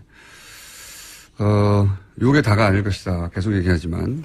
네, 국정원 적폐청사 TF, 그러니까 국정원 교육위 소속 사람들도요, 계속해서 하는 이야기가 있습니다. 이건 정말 일부에 불과하다는 건데요. 그러니까 지금까지 나온 것들은 절대 전체가 아니다라고 강조하고 있습니다. 그러니까요. 아주 시스템적으로 정부 예산을 받아서 정상적인 활동인 것처럼 그런 댓글 작업을 할 수 있도록 만들려고 노력했었어요. 예, 그 중에 일부가 드러나는 것 같고. 그리고 이제 탈북단체들을 활용한다든가. 어제는 그런 얘기가 나왔었죠. 어딥니까? 국정원 전 직원들이요. 전 직원들 활용한 탈북단체, 그리고 이제 민간단체. 예. 국정원 전 직원이나 탈북단체 같은 경우는 2012년 사건이 벌어졌을 때도 나왔던 이야기이긴 한데요. 이제 공식적으로 이야기가 나오고 있는 거죠. 구체적으로 이제 이름과 단체명, 돈 이야기가 나오는 것이고. 너무 웃기지 않습니까? 예. 국가를 운영하는데 게시판에 댓글을 다는 것을 중요 사업으로 국가정보원이 했다는 것이. 좀 비참한 일이기도 하고요. 자, 다음 순요. 네, 계속해서 소식 전해드리면요. 국정원 적폐청산 TF가 지난달에는 이인규 전 대검 중수부장을 만났다라고 합니다. 노무현 전 대통령이 검찰 수사받을 당시에 일명 권양숙 여사가 명품 시계를 논두렁에 버렸다라는 언론 보도가 나온 바 있는데요. 이에 대해서 이 전 중수부장이 언론 인터뷰한 바 있습니다. 국정원이 주도한 결과물이다라는 취지의 이야기를 했는데요. 이에 대한 경위를 파악하기 위해서라고 합니다. 네, 뭐 도피라고 보도가 나오는데 도피인지는 저는 모르겠고요. 예. 우선 다니던 법무법인을 사직서 냈다라는 건 사실이고요. 또 시기가 하필이면 공교롭습니다. 그 면담 즈음이거든요. 예. 아니 이제 뭐 필요해서 이 재부 활동에 오라고 해서 오면 도피가 아니고요. 안 오면 도피인 거고. 예. 네, 그래서 이 전 간단하죠. 중수부장이 자신의 입장을 냈는데요. 경영진의 요구에 따라서 법무법인 그만뒀다라고 어제 밝혔고요. 또 가족을 만나기 위해서 미국에 갈 생각은 있다라고 밝혔습니다. 뭐 어쨌든 저는 도피인지 아닌지 모르겠어요. 예. 그러니까 도피성이라고 보도하는 것도 좀 앞서가는 것 같긴 한데 어쨌든 수사에 필요해서 오라고 해서 오면 도피가 아니고 안 오면 도피인 것이고 두고 볼 일이고. 다음 뉴스는 아직도 시간이 있군요. 예, 다음 뉴스는요. 네, 자유한국당 홍준표 대표